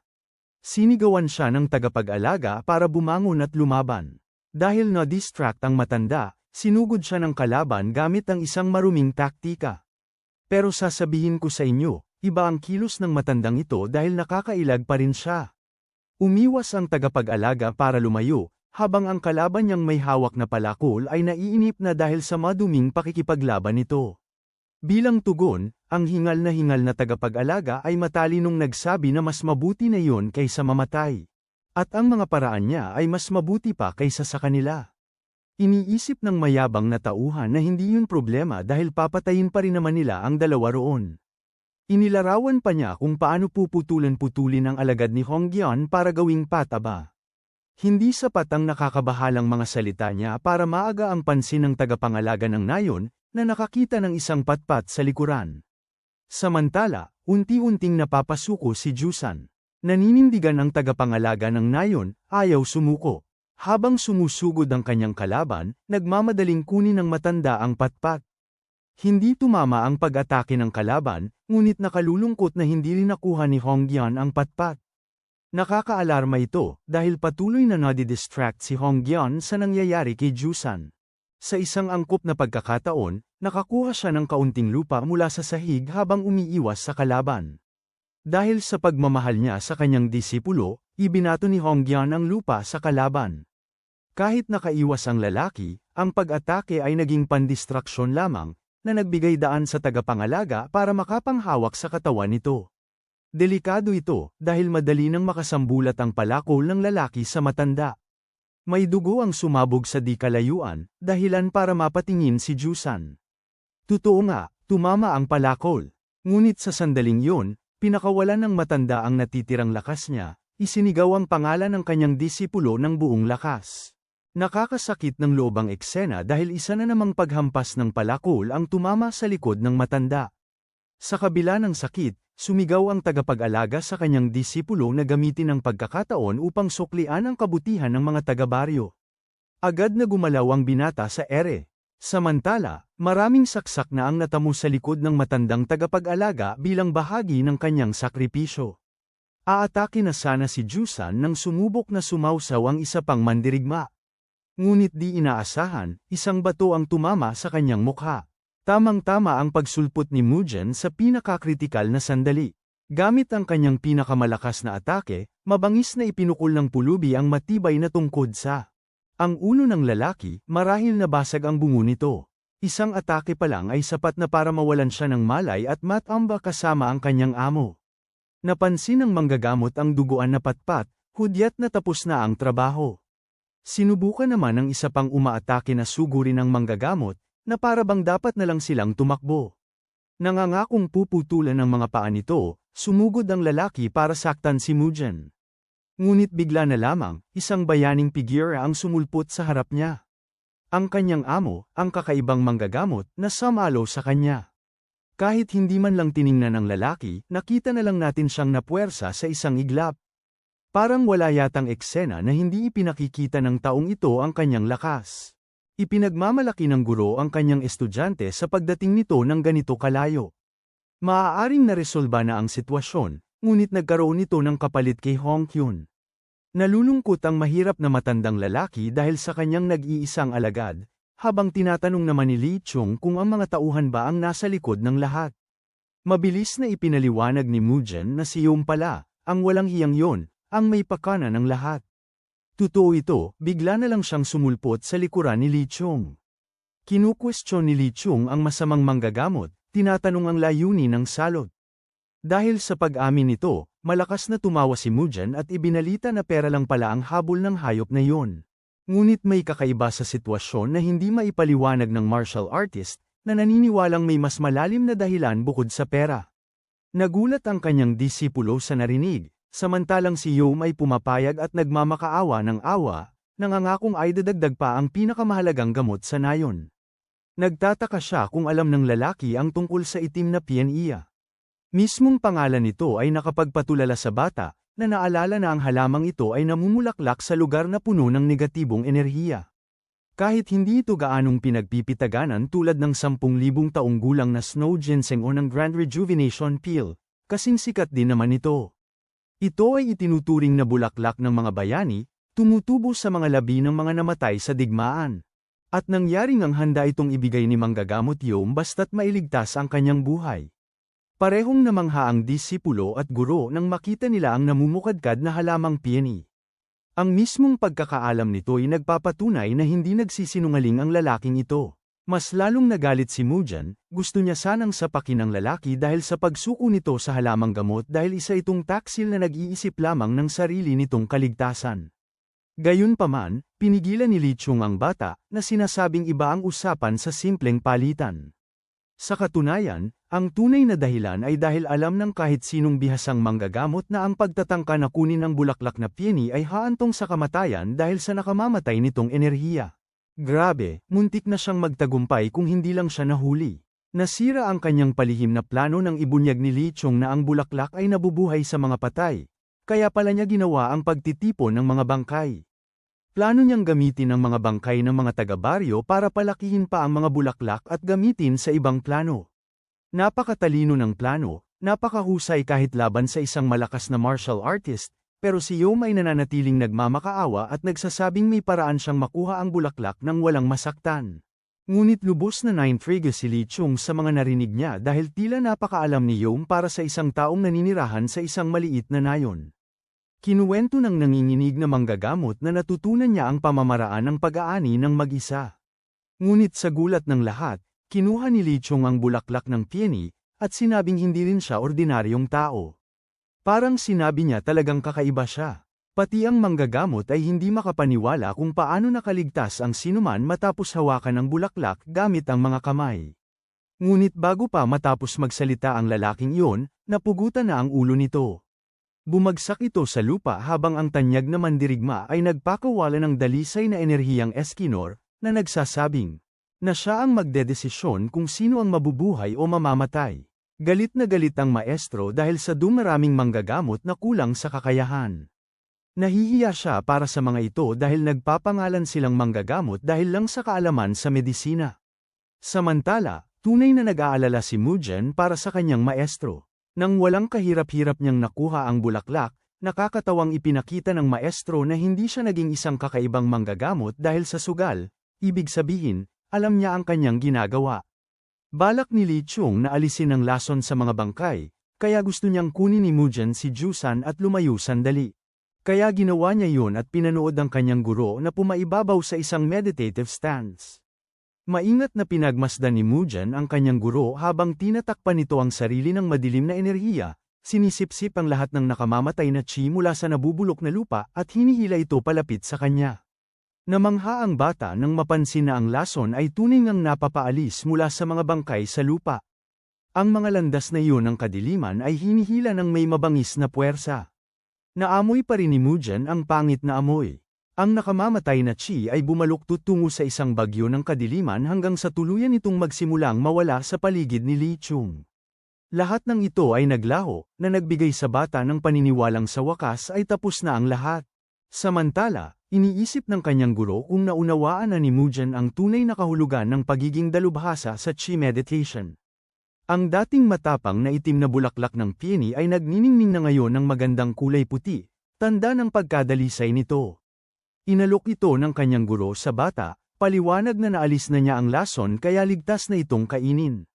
Nagpasalamat si Mugen, habang ang guro niya ay naniniwalang nararapat lamang ang gantimpala para sa bata dahil sa paglutas niya sa buong plano. Gayunpaman, may isang bagay sa sitwasyon na nakapagpapalungkot sa kanya. Muling tinitigan ni Mugen ang pulubi, na patuloy pa ring umiiyak dahil sa pagkawala ng kanyang amo. Ibinahagi ng mabait na bata na hindi siya karapat-dapat sa gayong bagay, na ang dahilan ay bumato ng isang bato at bumalik lamang dahil ayaw niyang manatiling duwag. Ang salitang nararapat ay isang kagili-giliw na marka na ikinakabit natin minsan sa ating pagpapahalaga sa sarili. Ginagaya ang paraan ng mga alagad, itinuro ni Li Chong ang mukha ni Jusan, tinatanong kung kaya ng bata na ipaliwanag ang kanyang ekspresyon. Sa paningin ng dakilang mandirigma, naniniwala siyang mas malaki ang tapang ng pagbabalik sa isang laban kaysa sa pagsisimula ng laban. Ipinakikita nito na may natutunan siya sa kanyang pagkakamali at agad na iniwasto ang kanyang landas. Matatalino pa niyang sinabi na ang sinumang hindi tatakbo sa parehong sitwasyon ay tatawagin na tanga. Maganda ang ginawa ng guro ni Mugen na pinayagan siyang tumakas dahil sa takot, basta't makababalik na siya kung saan siya nararapat. Ganyan ang buhay, dahil sa huli, ang huling sandali ang magdedesisyon kung natupad niya ang kanyang tungkulin o hindi. Ang mga makapangyarihang salitang iyon ay umalag sa puso ng bata, habang ang eksentrikong manggagamot ay nagsisimulang isipin na baka nababagot na niya ang bata sa kanyang mga matatalinong salita. Nakakatawa, kinain na ni Mugen ang bulaklak nang hindi na nag-iisip pa. Sinigawan siya ng kanyang master dahil agad niyang kinain ang bulaklak, na ikinaguguluhan naman ng kanyang alagad dahil malinaw na sinabihan siyang nawala na ang lason.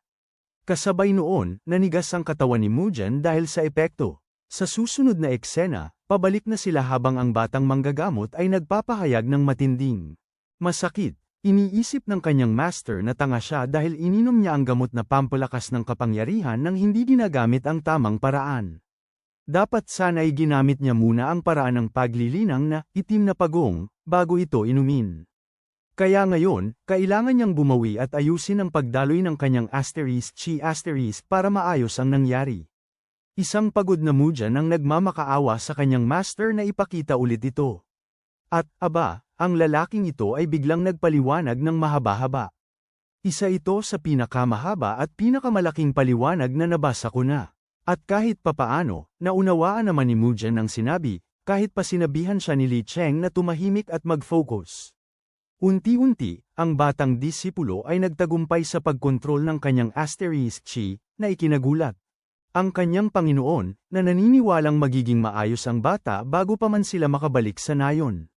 Sa katunayan, mas mataas pa ang inaasahan niya sa bata. Muli, imbis na magtuon ng pansin, nagsimula na namang magkwentuhan si Bro tungkol sa kahangahangang chi ng itim na pienya, kaya't sinigawan na naman siya ng kanyang Panginoon dahil sa pagiging masyadong mayabang. Kailangan pa kasi niyang gawing bahagi ng kanyang katawan ang chi na ito, kaya't paulit-ulit niyang kailangang gawin ang pagsasanay para magawa ito ng tama. Dahil mas komportable ng makagalaw ang ating bata, inutusan siya ni Li Cheng na tumulong sa mga pulubi. Bigla na lang, nagkunwaring may sakit na naman si Mujan. Ganito ang nangyari hanggang sa tuluyan na silang makarating sa nayon sa susunod na eksena, na nagpapaliwanag sa kanila ang lahat ng nangyari. Dinala pa nila ang mga labi ni Yom at ng ibang tauhan. Masayang ibinalita ni Mujan na hindi na muling gugulo ang sakit sa mga taga-baryo, at may gamot na makakapagpapagaling sa kanila sa loob ng 3 araw. Pinagpasalamat pa niya ang 2 pulubi dahil sa pagiging bayani nila sa pagharap sa mga masasamang tao. Kahit na nagpapasalamat ang mga taga-baryo sa mga pulubi, sa huli, si Jusan ay nanlulumo at nagdadalamhati pa rin. Iniwan siya ng mga taga-baryo at pinuri ang mga manggagamot. Ngunit alam ng matalinong guro ang nangyayari at malungkot na tinitigan ng bata, na walang sinumang umaalalay sa kanya. Sa halip, tumalikod na lamang siya at nagpas siyang umalis sa nayon. Maya-maya, lumalawak ang tanawin upang makita ang nayong muling umuunlad. Kinaumagahan, handa na ang inumin ni Mujan, at nagsasanay na rin siya. Gayahin daw ng bata ang tindig ng kanyang guro, ngunit sinipa siya nito. Ikinatwira ni Li Cheng na mapanganib ang pagkalat ng gulo malapit sa gamot. Sa anumang paraan, ipinahayag ni Li Cheng na panahong umalis na sila, kahit pa sa tingin ng kanyang alagad ay mapanganib ang pag-iwan ng maraming pasyente. Higit sa lahat, natutuwa si Bro sa pagiging bayani at gustong manatili pa ng ilang araw para magsaya. Magandang buhay sa baryo ang dahilan kung bakit siya nanatili. Pinaalala ng kanyang amo sa bata na hindi naman talaga nila balak puntahan ang baryo. Dahil lamang kay Jusan sila napadaan. Tungkol kay Jusan, ang pulubi, o na Ma'am Alamos, nagtataka si Mujan kung saan ito nagpunta. Alam ni Li Cheng na malamang inilibing nito si Hong Yun at marahil nagugutom ngayon sa lugar na yun. Hindi maunawaan ni Mujan, bakit magugutom ang isang tao kung siya mismo ang may pananagutan sa pagliligtas ng baryo. Pero mukhang kaugalian yun ng mga pulubi. Pagkatapos mag-alis ng buhay, nagdadalamhati sila dahil mawawala na ang katayuan nila bilang pulubi matapos pumatay ng mandirigma. Sa halip, naisip ni Mujan na baka itinuturing ni Jusan na isang banta siya sa baryo. Nagtataka ang bata kung ano ang gagawin niya, at sumagot si Li Cheng na yun ay desisyon na dapat niyang harapin mag-isa. Iyan ang katotohanang kailangang tanggapin ng lahat pagkatapos mawala ng buhay ang isang tao. Pagkatapos nito, nagpaalam na ang 2 manggagamot sa mga taga-baryo at nagpatuloy sa kanilang paglalakbay. Palayo sa kagubatan, napadpad sila sa isang sementeryo. Maraming mga puntod doon, at sa di kalayuan ay isang puntod na may 2 patpat. Nang may buong paggalang at panalangin, ginawa ng mga manggagamot ang kanilang tungkulin. Napansin ni Mujan na nagdadasal pa rin ang kanyang guro at biglang nakita si Jusan na tila mas matatag kaysa dati. Nagpapasalamat siya sa kanila sa pagtulong at nagnanais ng ligtas na paglalakbay para sa kanila. Alam niyang marahil ay hindi pa nakakakain ng maayos ang lalaki, kaya dali-daling binigyan siya ni Mujan ng pagkain. Ang maganda, balak ni Jusan na manatili sa nayo ng Jul bilang bahagi ng kanyang tungkulin at pagiging kabilang. Alam niyang mahihirapan siya, pero bahagi na ng pagiging pulubi ang laging paghahanap ng paraan upang mabuhay, kaya ayos lang sa kanya iyon. Sa isipan ni Mujan, malinaw ang mga salita ng kanyang amo, at natatakot siya sa maaaring mangyari. Bigla na lamang, may iminungkahi ang bata na ikinagulat niya, na sumama si Jusan sa kanila. Hindi naman mahalaga ang pupuntahan para sa isang pulubi. Iniisip ni Mujan na sana'y ganito rin ang nais ni Hongyan para sa kanya. Ngunit nang abutin na ng bata ang kanyang guro, wala na ito. Hinawakan ng bata ang kamay ng pulubi at nagmadaling hanapin ang kanyang guro. Si Li Cheng ay kilala sa pagiging di matyaga at mabilis kumilos. Sa anumang paraan, ang dalawa ay naging tatlo na. Mas mahalaga, ipinahayag ni Mujan ang kanyang interes sa pag-aaral ng espada, nangangahulugan ito na magsisimula na ang pagsasanay. Tungkol naman kay Jusan na wala sa sarili, hindi man lang niya alam kung saan sila pupunta. Nakakatawang tinawag siyang henyo ni Li Cheng, dahil kahit ang sarili nitong disipulo ay hindi pa nagtatanong sa kanya kahit minsan. Tungkol sa pupuntahan nila, makikita natin ang pangalan ni Hongyan na nakaukit sa likod ng mga kawayan, na nagpapakita sa kanya bilang bayani ng nayon. Ang eksentrikong manggagamot ay tinawag na Luoyang ang kanilang pangwakas na destinasyon.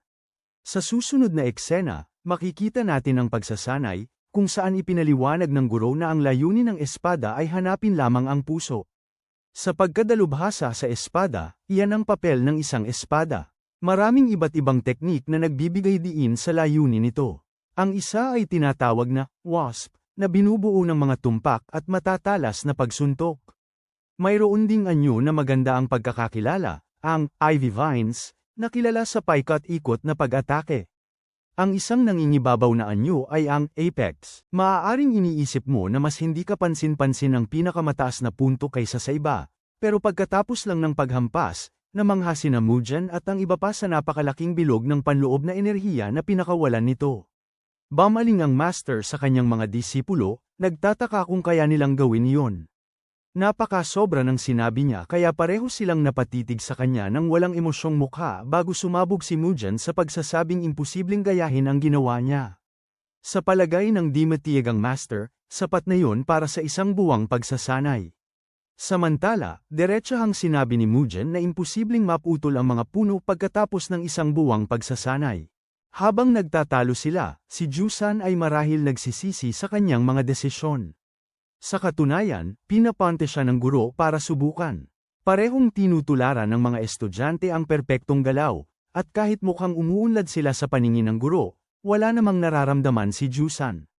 Inutusan ulit ng guro ang bata na subukan, inaayos ang kanyang tindig at galaw.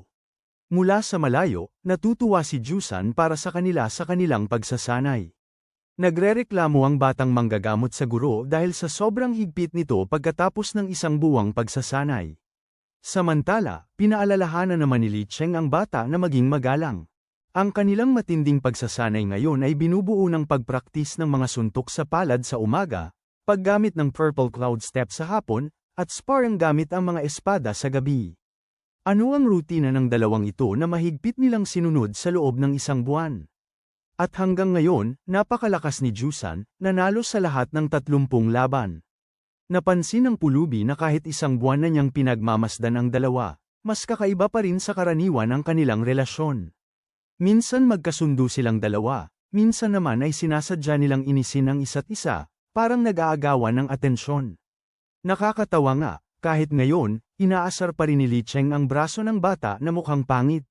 Maaaring sabihin na ang dalaway nagbibiro sa lahat ng bagay, ngunit sa likod ng mga biro ay ang malalim na respeto nila sa isa't isa. Habang nag-uusap sila, nakaramdam si Jusan ng pagiging sanay at pagkabilang, naaalala ang pribilehiyo niyang magkaroon ng isang guro na kagaya ni Mujan. Pagkatapos ng pagsasanay, nag-aya ng hapunan ang pulubi, na ginamit naman ni Li Cheng na paraan para sawayin pa lalo ang ating binata. Sa kasamaang palad, nagwakas na ang pagsasama ng tatlo sa sumunod na eksena. Nagpasalamat si Jusan sa mga tumulong sa kanya. Ipinaalala naman ng kakaibang manggagamot sa bata na baguhin ang kanyang pagkatao upang maging bahagi ng Chongqing. Dahil magiging mahirap kung may makakaalam dito na siya ay taga-barangay Alahas. Sa huli, kahit anuman ang dahilan, nakapatay ang pulubi, at hindi yun maganda para sa kanya. Yumuko si Jusan bilang paggalang at nagpaalam sa gitna ng masiglang karamihan bago nawala. Si Mujan naman ay may disappointadong itsura, at agad yung binanggit ng kanyang amo. Ang totoo, hindi pa nakakapagkaroon ng malapit na kaibigan ang bata simula nang umalis siya sa Sichuan, at napunan yun ni Jusan. Nakakatawa, kinutya siya ng kanyang amo na ang tunay na dahilan ay natalo siya ng 30 beses sa laban kay Jusan, sino ba naman ang hindi may inis kung puro talo ka ng 30? Sumigaw si Mujan sa kanyang guro na muling naglaho gamit ang mga diskarte ni Batman. Ayaw makinig ni Li Cheng sa kanyang pagrereklamo at sinabihan ang bata na bilisin. Nakarating ang dalawa sa pandayhan ng pamilya Feng. Nais nilang manghiram ng hurno sandali, at kapalit nito ay masaksihan ng panday ang husay ng bata. Isang napakawalang katuturang alok, katawa-tawa sa pandinig ng kahit sino, pero pinuri pa rin ng eksentrikong manggagamot ang kanyang disipulo bilang ang pinakamahusay na bata sa lupain. Halos mamatay sa hiya si Mujan, at akala niya ay walang tatanggap sa walang kwentang alok. Nag-isip sandali ang panday at nakakagulat na pumayag, na lubos na ikinagulat ng ating batang bida. Agad siyang itinulak ng kanyang amo para magtrabaho. Wala man lang pakialam ang panday kung manghihiram sila ng gamit para sa gawain, umaasa sa magandang resulta. Tuwang-tuwa si Li Cheng sa sitwasyon, samantalang naiinis si Mujan at nagtataka kung bakit biglang-bigla kailangang gumawa ng espada. Pakiramdam niya ay ginagamit siya na parang isang mahalagang alaga na mapagsasamantalahan. Inutusan siya ng eksentrikong manggagamot na unahin ang paggawa ng karit para sa panday. Pagkatapos ay ipinaliwanag niya ang mga kondisyon ng kanilang kasunduan. Sa huli, nangako siyang makakatanggap ng mga serbisyo sa paggawa ng bakal ni Mujan kapalit ng pagtuturo sa kanya. Para bang binabayaran ni Mujan ang kanyang matrikula. Gayunpaman, ang problema, hindi pa siya nakagagawa ng karit sa buong buhay niya. Sinindihan ni Mujan ang hurno, nakakuha ng atensyon ng matandang panday. Noong una ay sinubukan niyang huwag pansinin ang proseso, pero narinig niya ang perpektong tunog ng paghahampas, isang tunog na sumasabay sa ulan na parang isang instrumento. Kahit hindi pa niya nakikita ang gawa ng bata, kumbinsido ang panday na si Mujan ay magiging isang magaling na panday paglaki. Nakatulog ang matanda, at sa sumunod na eksena, nanlaki ang mga mata niya sa gulat sa nakitang perpektong karit. Hindi siya makapaniwala na unang paggawa pa lang ito ng bata ng karit. Nag-aalangan si Mujan kung sapat na ang bayad, pero mabilis na kinuha ng masigasig na panday ang sandata at ginamit ito agad sa pagputol ng kawayan. Isang tiyak at magaan na pagputol ang kanyang ginawa, na nagpapakita ng kanyang husay sa pakikipaglaban. Bigla na lang umalis ang lalaki pagkatapos ng paghampas, si Panday Feng ay umalis na walang salita, pero nagulat si Li Cheng at sinabi sa bata na ituloy ang trabaho, at may banta sa kanyang sinabi na darating na sila. Hindi maintindihan ni Mujan ang nangyayari, habang ang kanyang guro ay nagtama ng sinabi, na sinasabing narito na nga ang mga tao. May mga taong nakapangitim ang nagpakita ng kanilang mga armas, na nagpapakita ng hindi magandang intensyon. Ang kanilang leader ay ang panday na si Feng, na naglakas loob na magtanong kung paano nagawa ng bata na gumawa ng ganoong bagay. Isang karit lamang ang nakapagputol sa ilan sa mga pinakamagagandang armas na ginawa ng mga panday sa Chongqing, kaya ngayon ay nakapokus silang lahat sa kanya. Napakaganda ng karit ni Mujan na hindi man lang nagkagasgas kahit na pinagmalupitan. Para bang ang pagputol ay napakadaling gawain gamit yun. Magalang na humihiling ang mga bihasang panday na maturuan sila ng parehong kasanayan, umaasa na makuha ang talento ng bata. Gusto lang nilang masaksihan ang ginagawa niya, umaasang ipapakita niya kung paano gumawa ng iba't ibang armas. Nagulumihan si Mujan habang ang kanyang guro ay mabilis na sumingit, inaabot ang kanyang kamay. Alam ng lalaking ito kung paano pakanabangan ang galing ng kanyang alagad, at humingi ng 2 pilak na supil para sa bawat manunood. Naguguluhan ang mga panday sa una, ngunit nang marinig nila ang susunod na layunin ng bata na gumawa ng espada, wala silang pagdadalawang isip na ibigay ang mga pilak. Si Jusan naman, nasa daan na siya patungo sa bayan ng kanyang guro. Naaalala niya ang mga salita ni Hang Yan at iniisip kung saan ang taniman ng abaka. Nagulat siya nang may makita siyang maraming tao sa ilalim ng tulay. Napuno ng damdamin si Jusan sa tanawin, naaalala ang larawan ng kanyang guro. Nagpatuloy siya sa paglalakad upang maghanap ng nakakakilala kay Hangyan. Malugod na tinanggap ng may-ari ng tavern ang bata sa loob. Tinitiyak sa kanya na palagi nilang tinatanggap ang mga alagad ng sekta ng mga pulubi. Bagamat tahimik na umalis si Jusan, nagtaka siya nang mapagtanto na walang nakakakilala sa kanyang guro. Naisip niya na marahil ay dahil na rin sa tagal ng panahon, dahil 20 taon na rin pala ang nakalipas. Mukhang ibang-iba ang sekta ngayon kumpara sa mga kwentong iniwan sa kanya ng kanyang guro. Hindi niya maunawaan, halimbawa, kung bakit miyembro ng sekta ang may-ari ng tavern. Lalo pat agad-agad itong humingi ng bayad kay Jusan para maging opisyal na bahagi ng sekta. Ang nakakatawa pa, para maging pulubi, kailangan mo pang magbayad na imposible. Sa puntong ito, nagsisimula ng isipin ni Jusan na walang nakakakilala sa kanyang amo sa lansangang ito. Kaya't ipinagpatuloy niya ang kanyang nakakapagod na paghahanap, tinatanong ang tungkol sa pulubi sa pag-aani ng abaka, ngunit walang nakakaalam sa 4 na miyembro ng sekta na may buhol. Wala siyang nakuhang magandang impormasyon sa mga taong nakatira sa ilalim ng tulay, at nagsisimulang mawala ng pag-asa sa kanyang paghahanap. Bigla na lang may isang lalaki ang mabilis na dumaan sa kanya, nagmamadaling maghanap ng silungan sa lamig. Bilang huling pagtatangka, kinausap ni Jusan ang lalaking ito, tinanong niya ang tungkol sa pulubi sa pag-aani ng abaka na may 4 na buhol. Laking gulat niya nang mukhang may alam pala ang lalaking ito tungkol kay Hongyun. Tuwang-tuwa si Jusan sa wakas na makakita ng isang bakas, habang ang matandang lalaki ay humihingi ng kumpirmasyon kung siya nga ba yun. Napakasaya ni Jusan sa natuklasang impormasyon hanggang sasabihin sa kanya ng parehong lalaki na may malaking pagkakaunawa siya. Kasi pala, hindi naman pala si Hongyun isang 4 na buhol na pulubi sa simula pa lang, kundi isa lang. Sa totoo lang, hindi man lang siya nakaabot ng 2 buhol. 3 buhol lang ang ibinibigay sa isang mandirigma, ibig sabihin, pinagsinungalingan siya ng matandang lalaki habang buhay. Sa halip, tila ginugol ni Hongyun ang kanyang panahon sa mga taniman ng abaka, na siyang pinagmula ng kanyang pangalan. Nakakagulat, maraming iba pang tao ang naghanap sa kanya sa parehong lugar dahil magnanakaw siya. Isang mahalagang bagay at tumakbo para sa kanyang buhay. Sinabihan si Hongyun na maaaring may alam si Lola Yang tungkol sa kwento ng kanyang amo. Si Jusan naman ay lubos na nasasaktan. Buhay pala ng bata ay pawang kasinungalingan. Nakatitig si Jusan sa sinturong may buhol, ang mga luhay umaagos sa kanyang mga mata habang ang malakas na bagyo ay sumasalamin sa kanyang galit. Nanginginig ang kanyang mga kamay habang binubuwag niya ang mga buhol, sinisigawan ang kanyang hanggal na amo na nararapat lamang mamatay. Bukod pa rito, binigyan siya ni Hongyun ng unang buhol dahil lamang sa pagtitiis sa gutom at ng pangalawa dahil lamang sa paggaling sa lagnat. Hindi ganoon ang dapat, dahil ang bawat buhol ay nangangailangan ng isang hanay ng mga kasanayan. Tungkol kay Jusan, sunod-sunod ang pagkatalo ng bata dahil sa mga simpleng dahilan. Iyan ang pangunahing dahilan kung bakit wala silang nagawa laban sa mga tauhan ni Yong, dahil lahat ng tinuro ay peke at walang silbi. Sumigaw si Jusan sa langit na pagtanto na lahat ng alam niya ay kasinungalingan. Nagpapasalamat siya na ang kanyang hanggal na guro ay namatay na parang aso dahil sa pagsisinungaling habang buhay. Pinagsasabuyan ng sama ng loob si Jusan, itatapo na sana niya ang kanyang sinturon sa tubig, ngunit bigla siyang nanghina, umamin na ang kanyang guro ay hindi naman pala tagapag-alaga, o kahit anuman. Hindi niya maintindihan kung bakit isang hamak na pulubi ang nagsakripisyo ng buhay para sa kanya.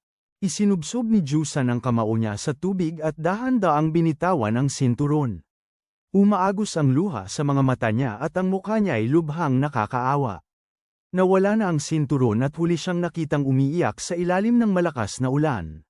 Balik tayo kay Mujan, ang batang masipag na nagtrabaho buong araw.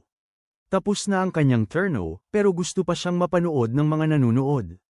Mabuti na lang at nandyan si Blacksmith Film para magsalita para sa bata. Naniniwala siyang dapat muna pahingahin ang bata. Lahat ng iba pang katanungan ay ipagpapaliban na sa susunod na sesyon. Bigla na lang may nakita si Mujan na pamilyar na mukha. Ang pulubi at ang kaibigan nitong si Jusan na mukhang pagod na pagod at maraming pinagdaanan. Medyo matagal bago maikwento ng kawawang lalaki ang nangyari sa kanya at ang mga natuklasan niya tungkol sa kanyang amo.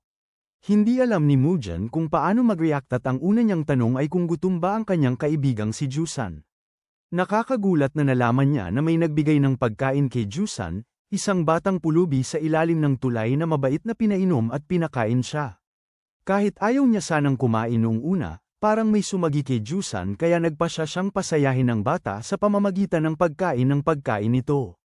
Agad na sinaway ni Mujan si Jusan dahil sa pagtanggap ng pagkain mula sa isang batang pulubi. Sinabihan niya sila agad na umalis na, kaya naman nagtanong si Jusan kung saan ba sila pupunta. Nginitian siya ni Mujan at sinabing lilinisin nila siya ng tuluyan. Nang gabing yun, dinala niya ang kaibigan sa isang magandang restaurant. Isang mamahaling karanasan ito, na lubos na kakaiba kay Jusan. Namangha si Jusan habang sinasabi ni Mujan na kumain sila ng kumain hanggang sa mabusog na mabusog. Sunod-sunod ang pagkain nila, at naging parang mga dragon dahil nakalimutan nila ang anghang ng mga pagkaing asyano. Naiinis na nga ang magandang music hero sa ingay nila, pero masaya naman si Jusan. Nagliwaliw sila, at ginaya pa ni Mujan ang kanyang guro. Nagpatuloy ang gabi habang nagsasaya ang dalawang magkaibigan, nagkukwentuhan at nagtatawanan. Parang mga engot na payaso. Pagkatapos, busog at lasing na sila. Nag-aalala na si Jusan sa pagbabayad, habang kinukutsa siya ng kasama namin dahil sa pagiging mukhang pulubi. Heto ang pinaka-nakakatawa. Ipinaliwanag ni Mujan na wala rin siyang dalang pera, kaya naman napasigaw si Jusan dahil kailangan na nilang bayaran si Didi gamit ang ibang paraan. Pinaalalahanan niya si Mujan na ang lugar ay pinamumunuan ng mga pulubi, kaya kailangan nilang magbayad. Pero hindi pa rin tumitigil sa pagbibiro ang kasama namin at umaastang ligtas siya sa anumang mangyayari dahil alagad siya ng isang kakaibang manggagamot. Pero si Jusan, grabe ang pag-aalala at sinabi niyang malaking problema na ang kanilang kinaharap. Ang buong pangyayari ay ikinatawa ng malakas ng binata, narinig ng lahat sa restaurant. Bigla na lang siyang nawala sa kinauupuan at sumulpot sa likod ng magandang babae. Kumuha siya ng patalim at sinabing babayaran niya ang mga ito ng maayos. Parang sobra yata ang pagsunod niya sa mga itinuro ng kanyang master. Mabilis at malinis ang paggalaw ni Mujan gamit ang kutsilyo, habang si Jusan naman ay nag-aalala na sa kalikutan nito. Ang ibang lasing ay natutuwa sa pinapanood, akala'y lasing at nawawala sa sarili ang bata.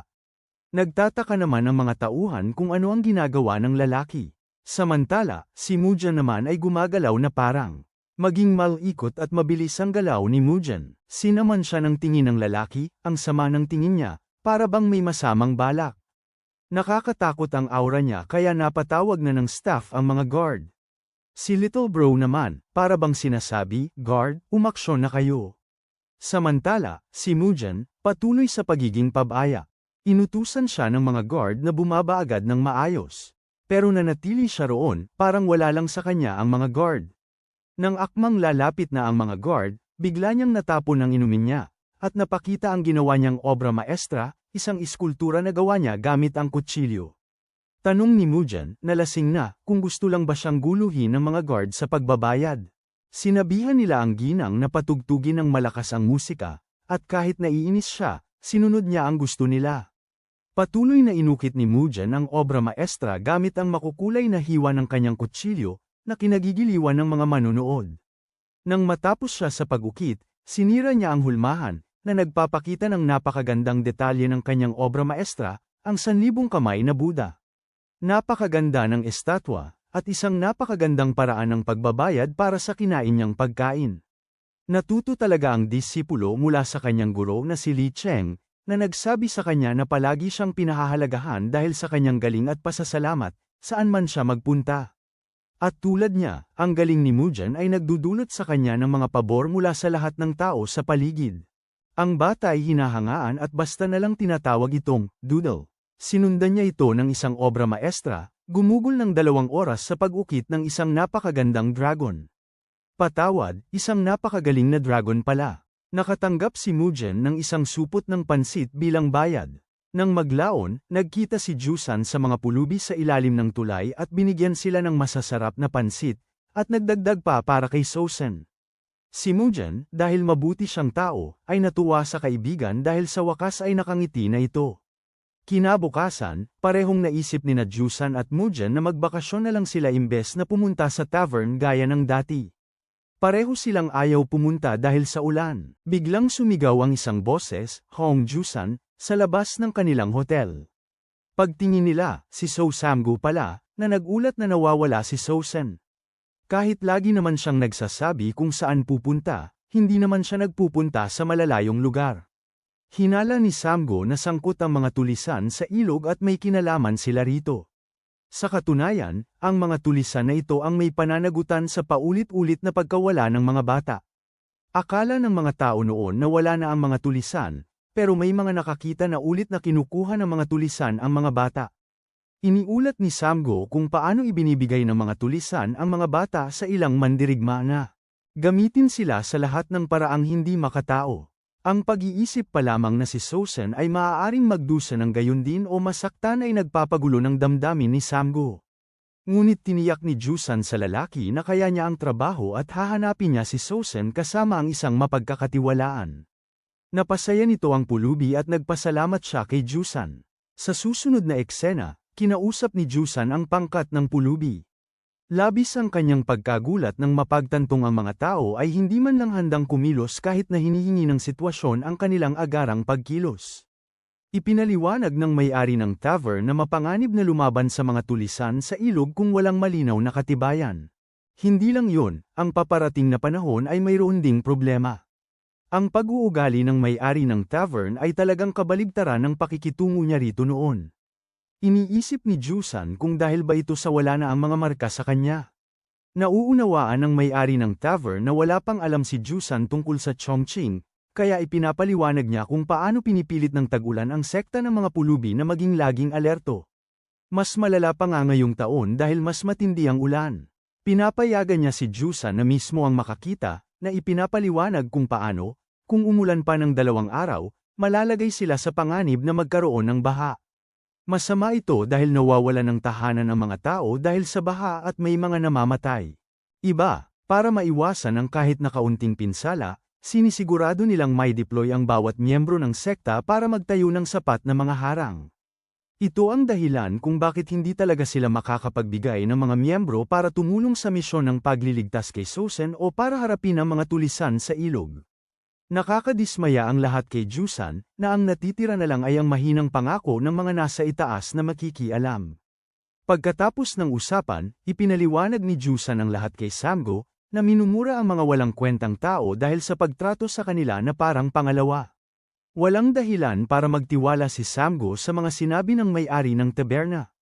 Napailing si Samgo at sabi, ang mga miyembro ng sekta ay abala sa pagtatayo ng harang kaya nakalimutan na nila ang tunay nilang layunin, na pangalagaan ang mga tao. Sinisikap ni Jusan na mga tuwiran at iniisip na ang mga kasapi ng sekta ay dapat mayroong katarungan sa kanilang dahilan. Doon, sumigaw si Samgo na maging ang mga tulisan sa ilog pati na ang mga kriminal na gaya ng mga demonyo ay mga mandirigma rin, kaya hindi yun dahilan para magkaroon sila ng pag-angkin sa katarungan. Tapos, naroon pa ang katotohanan na ang sekta ng mga pulubi ay hindi pa nakakaharap sa mga tulisan sa ilog sa nakalipas na 10 taon, kaya hindi sila magpapakasapalaran para sa isang maliit na batang babae. Mga taong nagpapanggap na pulubi ang mga yon. Inilantad ni Samgo ang pagkukunwari nila at ang pagpapanatili nila ng kanilang katayuan. Nag-alab ang puso ni Jusan dahil sa mga salitang narinig niya kanina, na ipamalas nito ang mga sinabi ng kanyang amo. Lubos ang kanyang pagkainis sa mga pulubi sa paligid na nagpapabigat sa kanyang konsensya. Samantala, si Samgo naman ay inaaliw ng kanyang mga kaibigan. Naisip ni Jusan na sobra-sobra na ang nagawa niya at hindi na dapat makialam pa. Tumalikod siya, iniisip na natapos na ang kanyang tungkulin pag-alis niya sa nayon, at maging ang mabigat na responsibilidad na iyon ay pawang kasinungalingan lamang. Habang siya'y naglalakad, may isang taong nakasalakot ang dumaan sa kanyang tabi. Laminggalinga ito at tinawag si Jusan, kaya natigilan siya. Nagdududa si Lola Yang kung siya nga ba ang batang naghahanap sa pulubi sa anihan ng abaka at nagtataka kung ano ang relasyon niya kay Jongyun. Ito na ang huling pagtulak dahil pati ang pangalan ng matanda ay kasinungalingan. Hindi pala Hongyun kundi Jongyun. Naawa na ako kay Jusan sa puntong ito. Isang hamak na kriminal lang ang tawag niya sa kanyang amo, pero ibang-iba ang tingin ng matandang lola at ipinagtatanggol si Jongyun na hindi magnanakaw. Biglang naalala ni lola na may ninakaw nga pala si Jongyun, isang tao, na nagdagdag pa ng misteryo tungkol sa matanda. Ang pagbanggit sa pagnanakaw ng isang tao ay talagang nagbago ng takbo ng usapan. Kinumpirma ng matandang lola ang sinabi niya, na 20 taon na ang nakakaraan, isang malaking gulo ang nangyari. Lugar sa Chongqing sa pagitan ng mga secular at tradisyonal na grupo. Ang pinuno ng secular na grupo ay isang tinatawag na pulang mukhang matandang pulubi. Kabilang naman sa grupong tradisyonal ang pangalawang pinuno ng punong tanggapan, na tinatawag na pulubing mula sa burol ng willow. Magkaiba ang pananaw ng bawat grupo, at bagaman hindi malaking isyu kung luma o bago ang damit ng isang pulubi, nagsimulang magdulot ng pag-aalinlangan at pagkamuhi ang maliliit na bagay sa magkabilang panig. Ito ay kalaunan ay nagbunga ng isang malaking tunggalian, na nagresulta sa pagkamatay ng pulubing mula sa burol ng willow. Lalo pang lumala ang tunggalian pagkatapos ng kanyang pagkamatay, sapagkat pagkaraan lamang noon, na ang tradisyonal na grupo ay pinalaya sa rehiyon ng Chongqing. Nang araw ding yun tumakas ang matandang pulubi, ang pulubi sa anihan ng abaka, kasama ang anak ng pulubi ng burol ng willow. May katuturan nito, ang sagradong kayamanan na ninakaw niya ay ang anak ng kanilang bayani. Inihanda ang sarili, humingi si Jusan ng tunay na pangalan ng bata. Nahayag na ang pangalan ng bata ay Hang Shang, ngunit ang matanda ay nag-isip na walang saysay na kausapin ito dahil mukhang hindi man lang nito kilala ang anak ng pulubi ng burol ng willow. Umalis siya at nag-iwan ng mensahe para sa pulubi sa anihan ng abaka, na nagsasabing maayos ang lagay niya. Bago pa man niya matapos ang kanyang sasabihin, nagmamadaling umalis si Jusan at nawala. Ulit, si kuya ay lubhang nalilito at puno ng emosyon, pinag-iisip ang mabuti ang bawat katotohanan. Lahat pala ng sinabi ng matanda ay kasinungalingan, at hindi niya maintindihan kung bakit. Naiintindihan naman ang pagkadismaya ni Jusan at nag-aalinlangan din siya sa ibang mga kasinungalingan. Nakatitig siya sa ilog, nilulubog ang kanyang mga kamay na parang inaagaw ang nawala. Sinisikap ni Jusan na salain at halughugin ang tubig, hinahanap ang mga buhol na kanyang itinapon. Ngunit wala siyang mahanap kundi mga damo. Lahat ng mga buhol na yon, ang mga itinapon niya sa sobrang inis, ay wala na.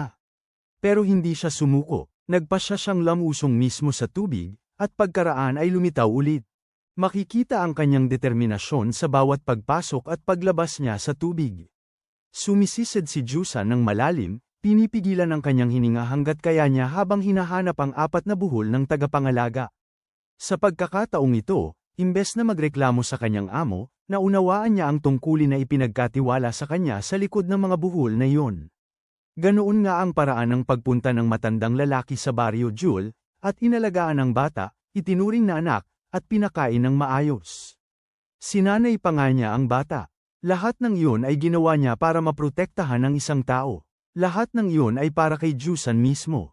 Isinakripisyo ng kanyang amo ang kanyang buhay para doon, naging halimbawa ng isang tagapangalaga.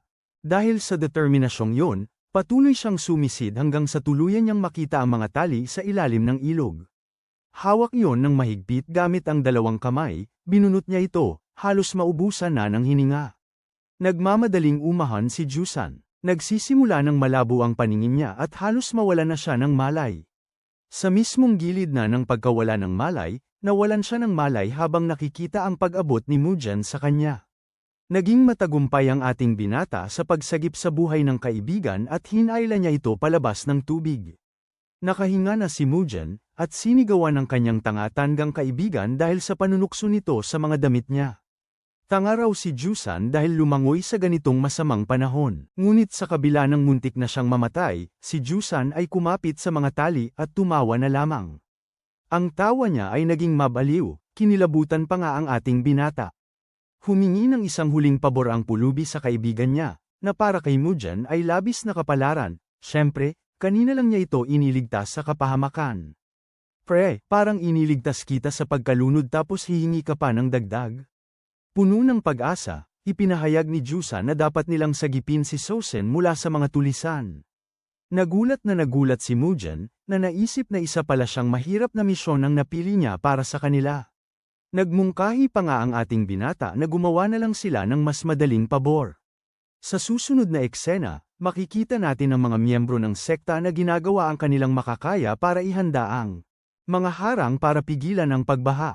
Umaapaw na ang tubig dahil sa ulan, habang sina Mugen at Jusan ay nagmamatsyag sa mga miyembro ng sekta. Nagsisimulang mag-alinlangan ng ating binata sa pagpayag sa pabor, lalo na't wala man lang silang plano. Walang pakialam na itinanggi ni Jusan na mayroon silang estratehiya, na talagang hanggal dahil hindi kayang harapin ng dalawa ang 12-dosenang tulisan.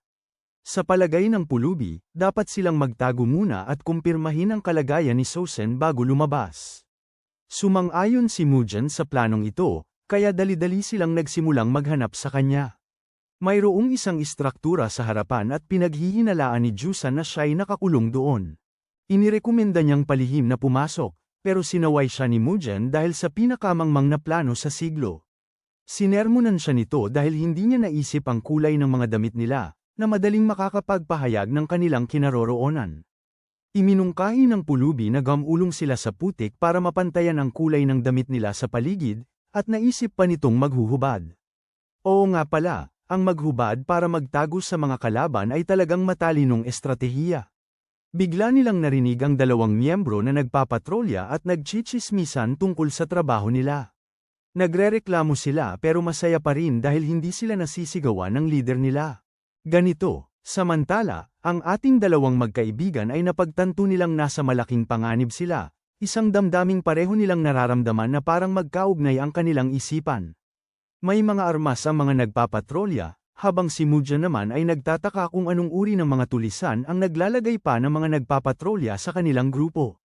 Sa tingin niya ay hindi matalino ang makipaglaban sa kanila rito. Kinilabutan siya sa sitwasyon, at ang gusto na lang niya ay manatili sa kinatatayuan niya na parang estatwa, naghihintay na sila'y makaalis. Ngunit, dadaan ang mga yun sa tulay, kaya't maliban na lang kung talagang mahina ang paningin nila. Imposibleng hindi nila makita ang 2 taong nagtatago malapit doon.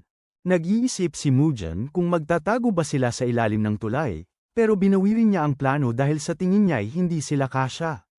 Nakita niya si Jusan na malapit sa tulay, nagsisenyas na parabang nasa Naruto o ano. Ang gusto lang ipahiwatig, magtago si Mugen sa likod ng mga bato, tapos dadaan si Jusan sa kabilang direksyon. Magandang plano dahil matatakpan ng ulan ang ingay nila. Kahit ang bobo ni Jusan, may bait din naman pala kapag seryoso na.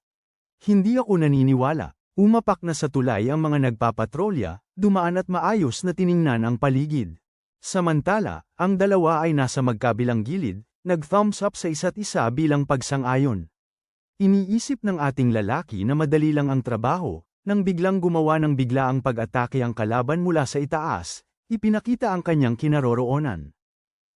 Oo nga pala. Ang malakas na paghampas gamit ang tungkod ng 2 aso, na tiyak na magiging sanhi ng pagkatalo ng mga ito. Siguradong hindi naman yun masamang estratehiya, di ba? Pero ang pinakamakapangyarihang atake ni Bro ay naiwasan lang ng 2 bantay sa pamamagitan ng pagpindot ng X sa controller at pag-atras ng isang hakbang. Nabigo si Bro at nagtataka kung paano niya napalampas, parang hindi naman halata. Ang pinakamalupit na pag-atake. Ang huling bahagi ng plano niya ay hindi napansin ni Mugen, at ngayon handa na ang mga patrol na sapakin sila dahil doon. Naiwan si Boy na may impresyon na ang lalaking ito ay talagang bobo sa lahat ng universe.